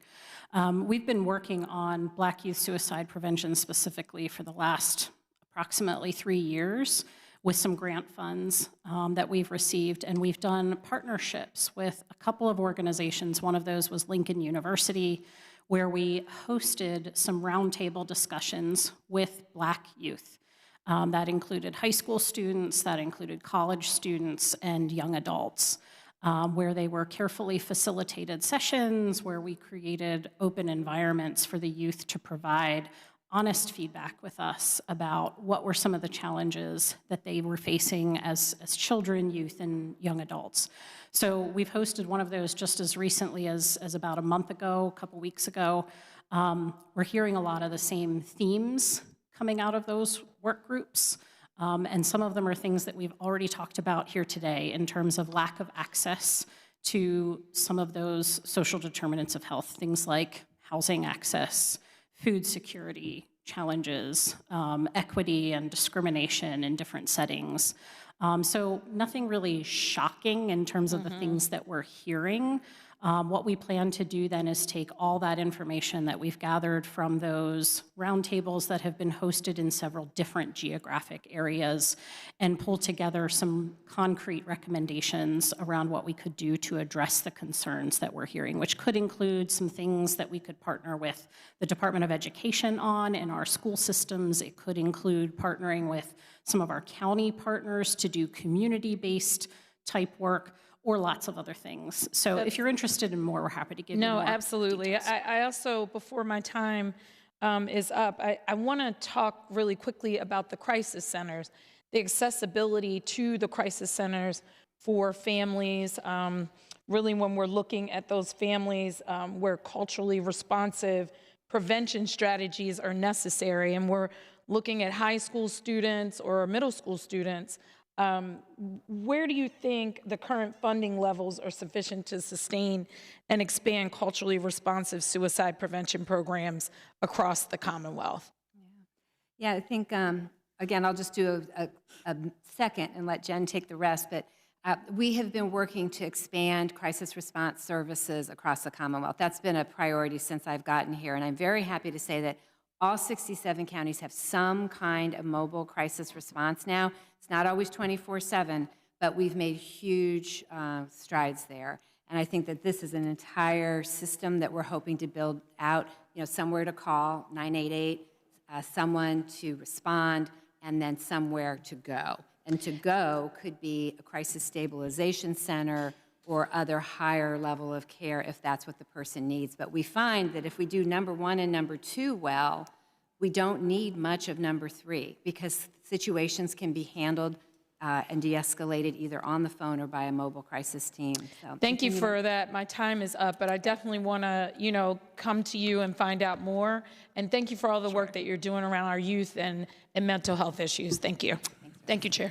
Thank the gentlelady, Representative Kutz. Thank you, Chairman. Good morning, Secretary. Thank you so much for being with us this morning.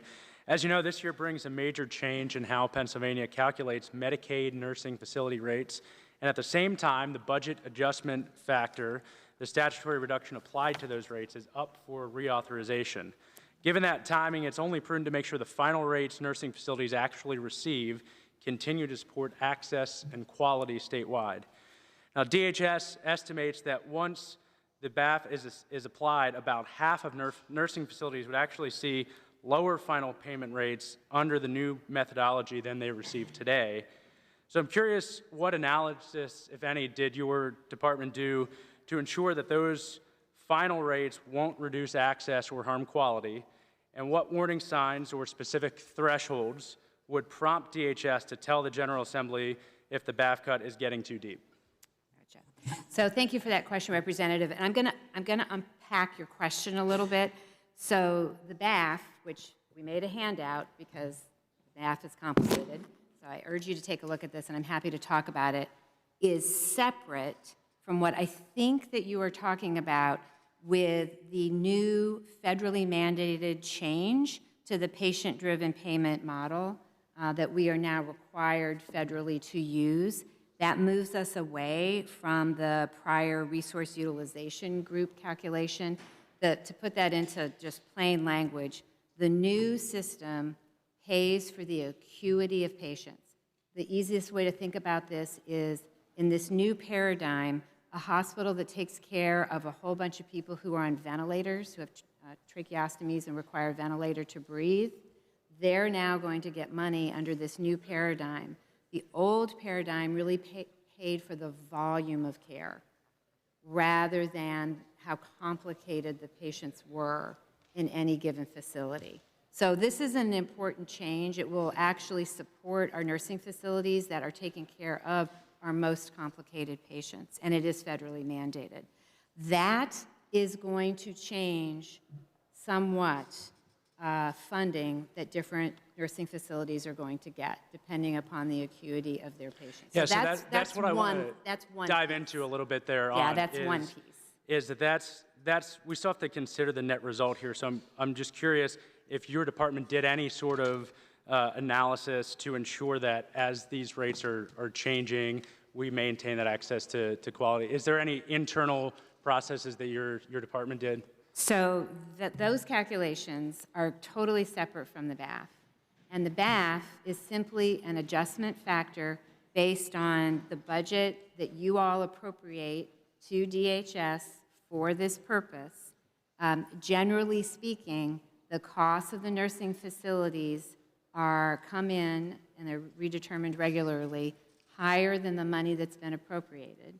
And so the budget adjustment factor reduces that to make sure that we stay within budget. That's what the BAF. Correct. So I guess, Secretary, what I'm getting at, because I understand what the BAF does and how it's operated and everything, is that as we're seeing nursing facilities close and more boomers are aging into needing nursing care, and I know, and your response to the Senate last week was trying to push more people into home and community care, and I understand that that is an easier way to do things. There are still going to be individuals who need the nursing care, so these facilities, I guess what I'm getting at is wanting to ensure that as we are changing this methodology, that we don't harm access or quality to care, whether that be in rural parts of the state, suburban parts of the state. So I'm just curious if there are warning signs or specific thresholds from your department's standpoint that would trigger you to tell the General Assembly if we need to make changes. So I think that, as I mentioned to Rep. Malgary, the actual demand for nursing home beds is not going up with the aging of our population. And as I said, we've seen, I think we went from about almost 60,000 people down to 42,000 people in nursing facilities over the last 10 plus years. So we're not actually seeing... Is that just Medicaid, medical assistance? Yeah, those are Medicaid numbers. Right. Those are Medicaid numbers. But our job is Medicaid. Our job is not to ensure that nursing facilities are there for all people. Well, what I guess I'm getting at is that just looking at the Medicaid picture doesn't look at the whole picture for nursing demand, and that's what I think maybe we can get into that a little bit this afternoon. But there are private, there are people that are self-paying. It's not the role of the Department of Human Services. Most people who self-pay are going to run out of money, and then Medicaid is going to kick in, and then we're required to offer those services. So I'll wrap up with this as my time has expired. The concern is that as people transition to Medicaid, as most will, that the facilities under the new methodology who are already seeing a not dollar-for-dollar return are now going to face deeper cuts as their facilities are going to be closing. I guess you have to ask then, what's going to incentivize people to operate nursing facilities if they continue to receive less and less? But my time is expired. I'll follow up in the afternoon, and I appreciate the chairman. Thank you. Thank the gentleman. Chair McNeil. Thank you, Chairman Harris and Dr. Arkush. DHS oversees and funds a lot of child care programs and county-administered programs, county behavioral health programs, county children and youth agencies, and many others. How did the 2025 budget impasse affect these programs? Well, let's see. I'll start with child care. We have a wonderful opportunity to continue and actually grow the very successful recruitment and retention bonuses that you all supported in the current budget year that we're in. It was $25 million in this budget, and we're hoping to add an additional 10 to that. We've had over 4,300 child care providers apply for that funding that will allow them to give their employees a little bonus or a recruitment bonus if they choose to come and get as many child care rooms open as we possibly can. In our Office of Children and Youth, which is focused on keeping kids safe and our entire child welfare system, the governor has proposed $685,000 to enable us to enhance Childline. Childline is the number that all mandated reporters and anyone else who wants to report a concern about abuse calls. And this funding will allow us to better staff that group, provide better training, more sophisticated training, bring in more supervisors, and really just acknowledge the incredibly difficult work these folks do 24/7, taking some really difficult phone calls, as I'm sure you can imagine. So we want to continue to strengthen that group. And what was the other category that you asked about? I'm sorry. Youth aid behavioral health programs? Yeah. So in our behavioral health programs, you heard already about the support for 988 and continuing to grow that program, which has been very successful. We've also asked for funding for some really critical programs that help people transition out of our state facilities, both those that are both those that have justice involvement. They've been perhaps sent to a state hospital for determination of competency or other issues, or individuals with serious mental illness who no longer need to be in a state nursing hospital. So we've asked for funding to continue to grow those community programs. That frees up space in our state hospitals for folks that really need that level of care. And, you know, we're really hopeful that we can get funding in all of these areas. They're quite essential to continue to growing these programs. Thank you. Are you aware of any counties that were more adversely affected with our budget impasse than others? I don't know about specific counties. I can tell you that certainly every single county involved in any of those things that I just told you about was absolutely impacted by the impasse. I think, as you know, I was a county commissioner for 8 years. I was a commissioner in 2015 when we didn't get a final budget until December, and actually the fiscal code until March. And we spent every penny of our fund balance down, and we're getting ready to borrow money to make payroll. Counties were faced with those kinds of decisions, laying off staff, canceling contracts. Did they continue to do Meals on Wheels or not? Late budgets really have consequences for our counties. They have very little ability to manage around a budget impasse. Thank you. And what can the General Assembly do to improve our county programs? Well, pass an on-time budget is always a good thing. And you know, I really encourage every one of you to meet with your county commissioners. I know some counties do this fairly regularly, but I get the impression that not every county does. And if you haven't sat down with your county commissioners lately, I really hope that you will go home and do that.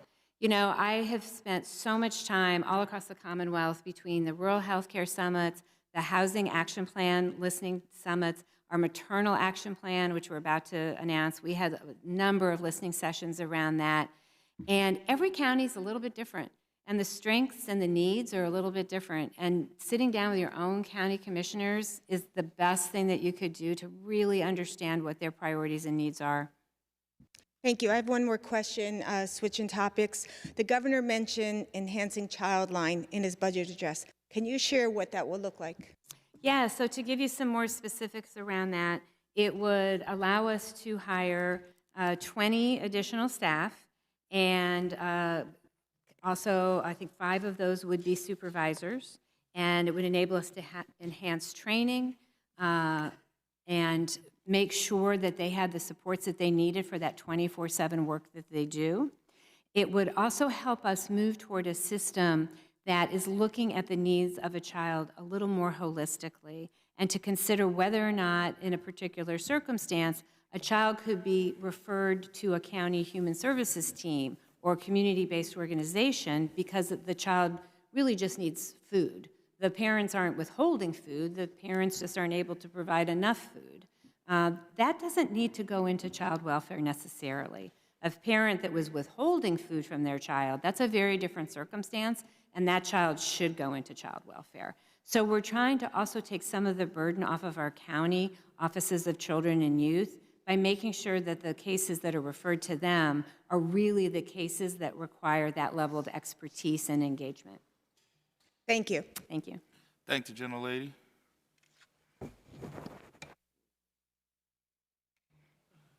Chairman Heffley. Thank you, Chairman.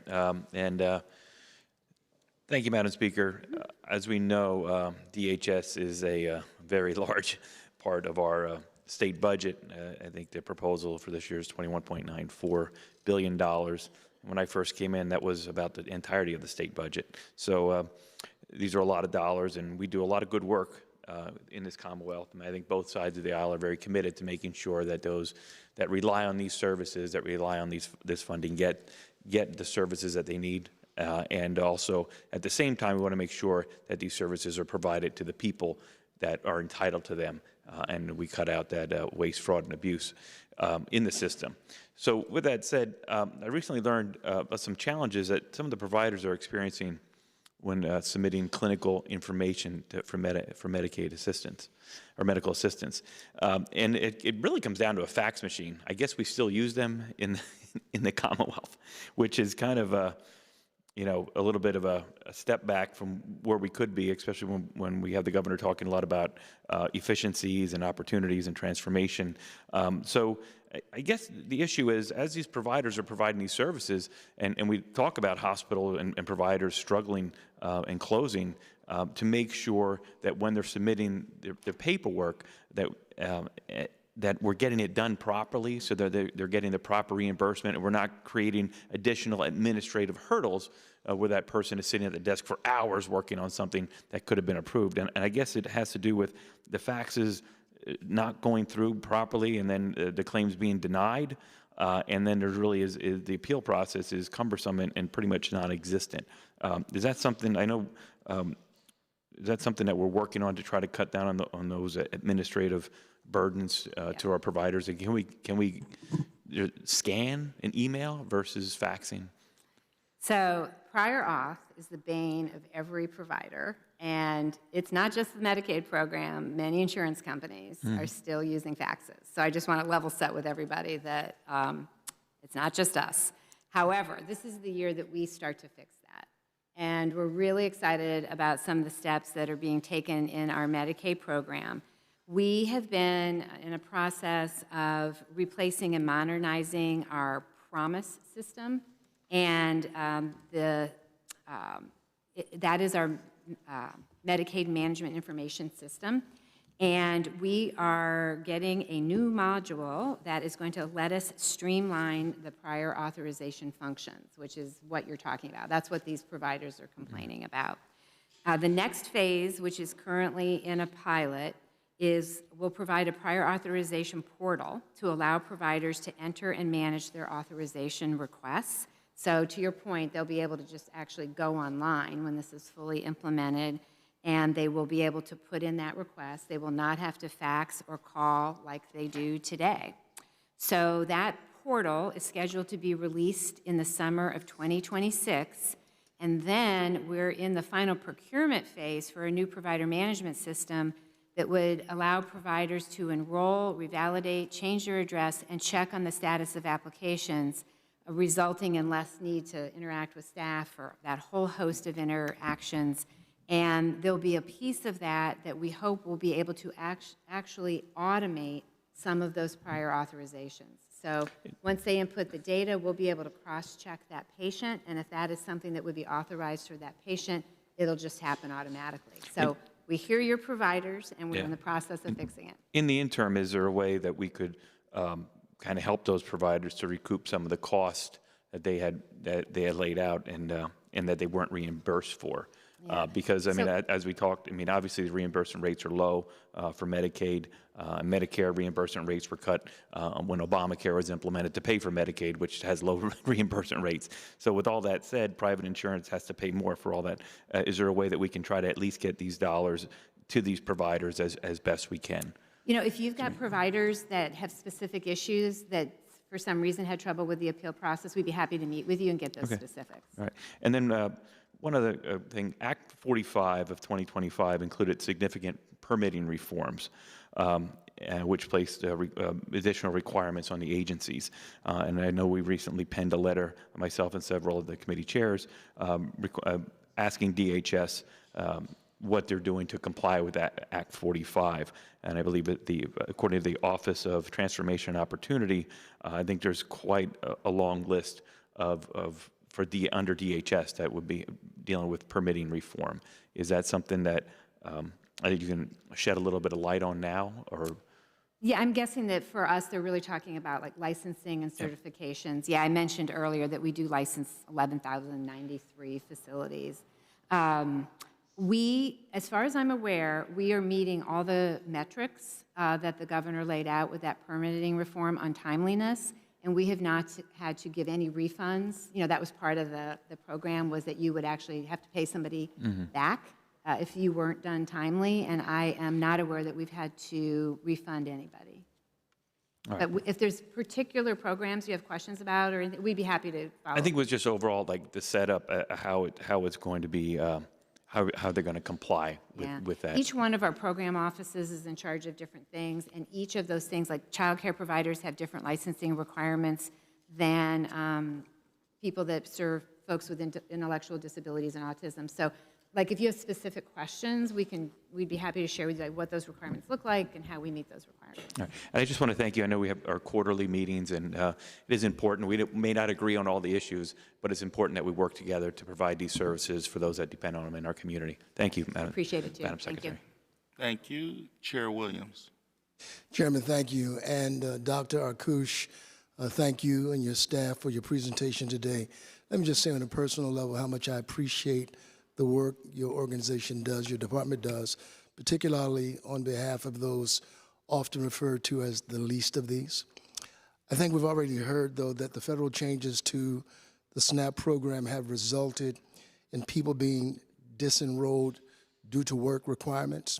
And so my question is, what processes are in place to help individuals who lose benefits solely due to paperwork issues regain their coverage? So that's a great question, and I'd love to just take a minute to tell you some of the work that we've done to try to prevent people from losing those benefits in the first place. And right now, it's just about SNAP. It's the Medicaid changes don't start until January of 2027, but we have done a number of things to make it easier for people in SNAP. We've enhanced document upload capabilities so the documents they send us are readable. We let them know if they're not so they can resend them immediately. We've enhanced the public's ability to track the status of benefit applications or renewals. People can now change their password online without having to contact us. And we've also started something called consent-based verification, which is a process where an individual who needs to provide us with payroll information can give us permission, and then they log into their payroll provider, and we can then pull from that what we need to determine their eligibility. So again, all of these things have been designed to make it much easier for people to meet these requirements.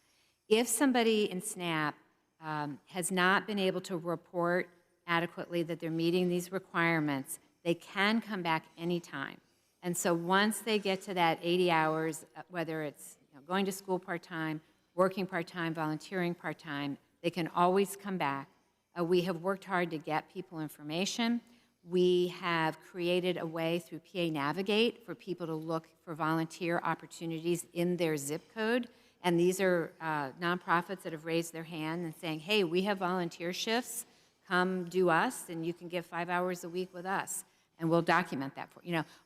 We're just throwing everything at this. We need your help to help publicize this to the folks in your district, and we welcome ideas for anything more that we can be doing to help get the word out.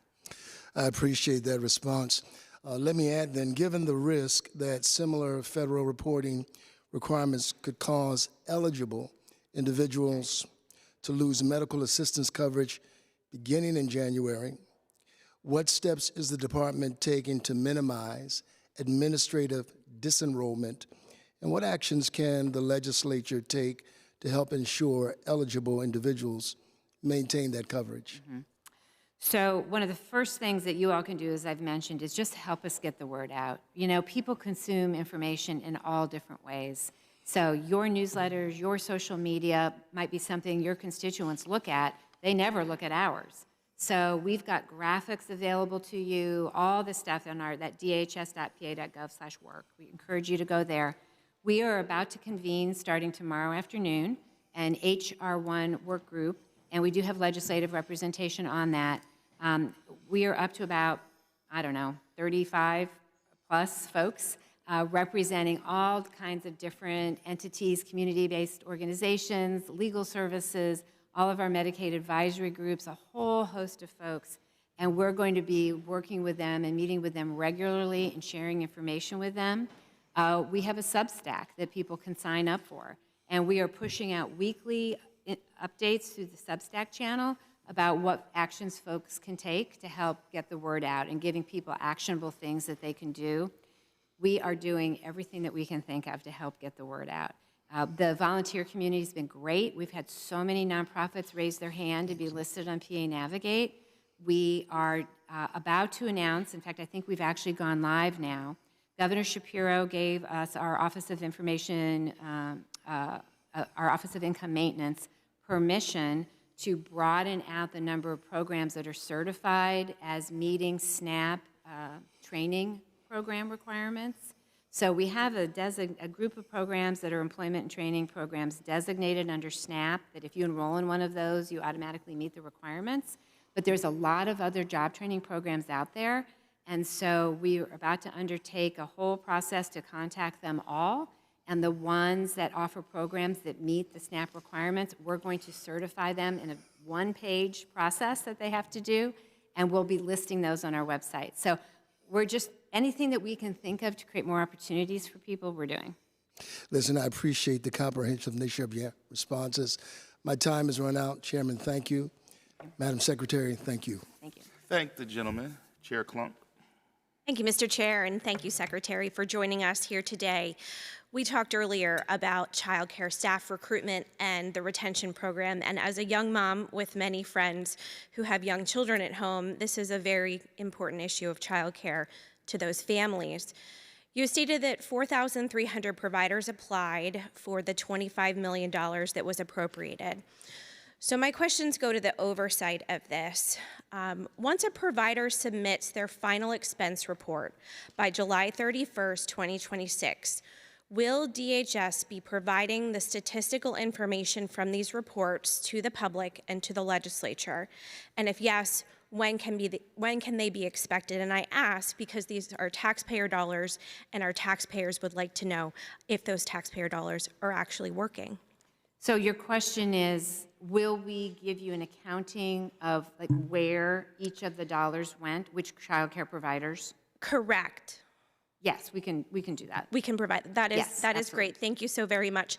So then, are you going to be tracking if the child care staff will be maintaining their employment at that particular child care provider who participated in the program after they've received that bonus?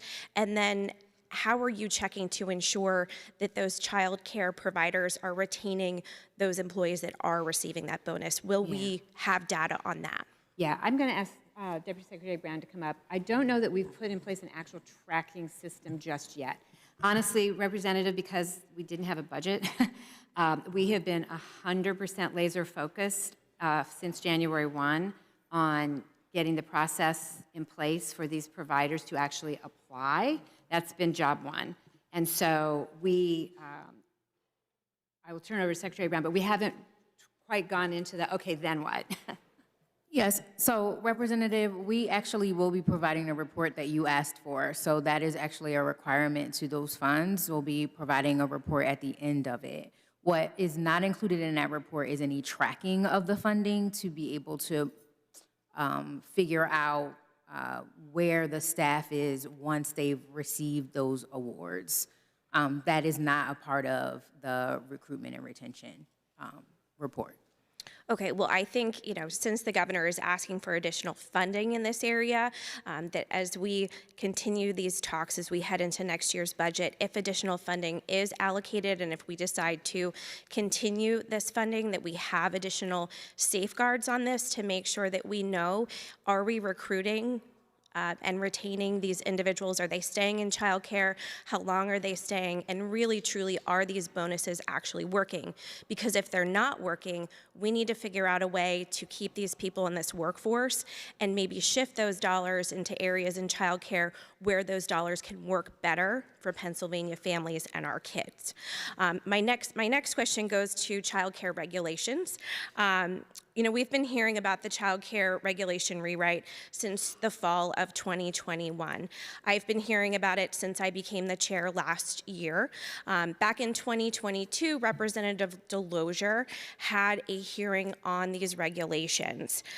It has been over 4 years now since that initial discussion about the rewrite. So what is the status of those child care regulations. Yeah, the Deputy Secretary can bring And you then up to what's the speed on that. proposed timeline for where we are at right now and where we're going? Absolutely. So the original time frame for the certification rewrite was amended and shared. It has been updated on our website. As you noted, yes, I think when we started this project, I was actually the director of certification, and now I'm the deputy of OCTO. So there has been some time. But that time has been necessary, as this is a full rewrite. This isn't us changing a few things. This is actually us going from, I think it's about 3 different chapters, so 32, 70, 80, and 90, to 2 separate chapters. One that will focus on childcare that takes place in a home or a residence versus childcare that is taking place in a commercial space. Right now, we are in the stages of internal review. And with the intention that these regulations will be released for final comment, probably we're in winter now, so probably in the spring, with the expectation that once these are shared and they are passed through the Regulatory Reform Commission, that you will have 1 year of implementation. So they're not going to immediately go into effect once they go through IRC. You will get an additional year to be able to implement these regulations. The other reason why it has taken us a number of time is we wanted to be very intentional about the resources and the technical assistance that goes with these regulations. So not only are we rewriting the entire regulatory package for these two facility types, but we are also putting together some ongoing resources and some technical assistance to be able to share with these providers and our advocates and stakeholders so that they really understand these new regulations. Right now, we don't have any supplemental resources that actually coordinate with the child care regulations, and we wanted to be able to share something publicly so that folks really have an understanding of what these new regulations are all about and what the expectations are when you have a licensing inspector come into your facility. Thank you, Ms. Brown. Thank you, Secretary, for those responses. I know my time is up. I do want to implore the department, though, to listen to the providers. I've been hearing from these providers. Please listen to their concerns as you're continuing these rewrites. I thank you for trying to give them additional guidance. I do worry, though, that some of what we've heard in the past could potentially put some of these smaller providers out of business, and that will leave our parents in the lurch trying to find childcare for their children. So please listen to those concerns. Happy to continue the conversation so that we can work together for Pennsylvania's families and kids. Thank you. Thank you, gentlelady. And we are going to, with that, break for lunch, and then we will come back at 1 o'clock. Let's say 1:15. We'll come back at 1:15 and commence with our afternoon session with the Department of Human Services. And so this budget hearing will recess until 1:15 p.m. Thank you.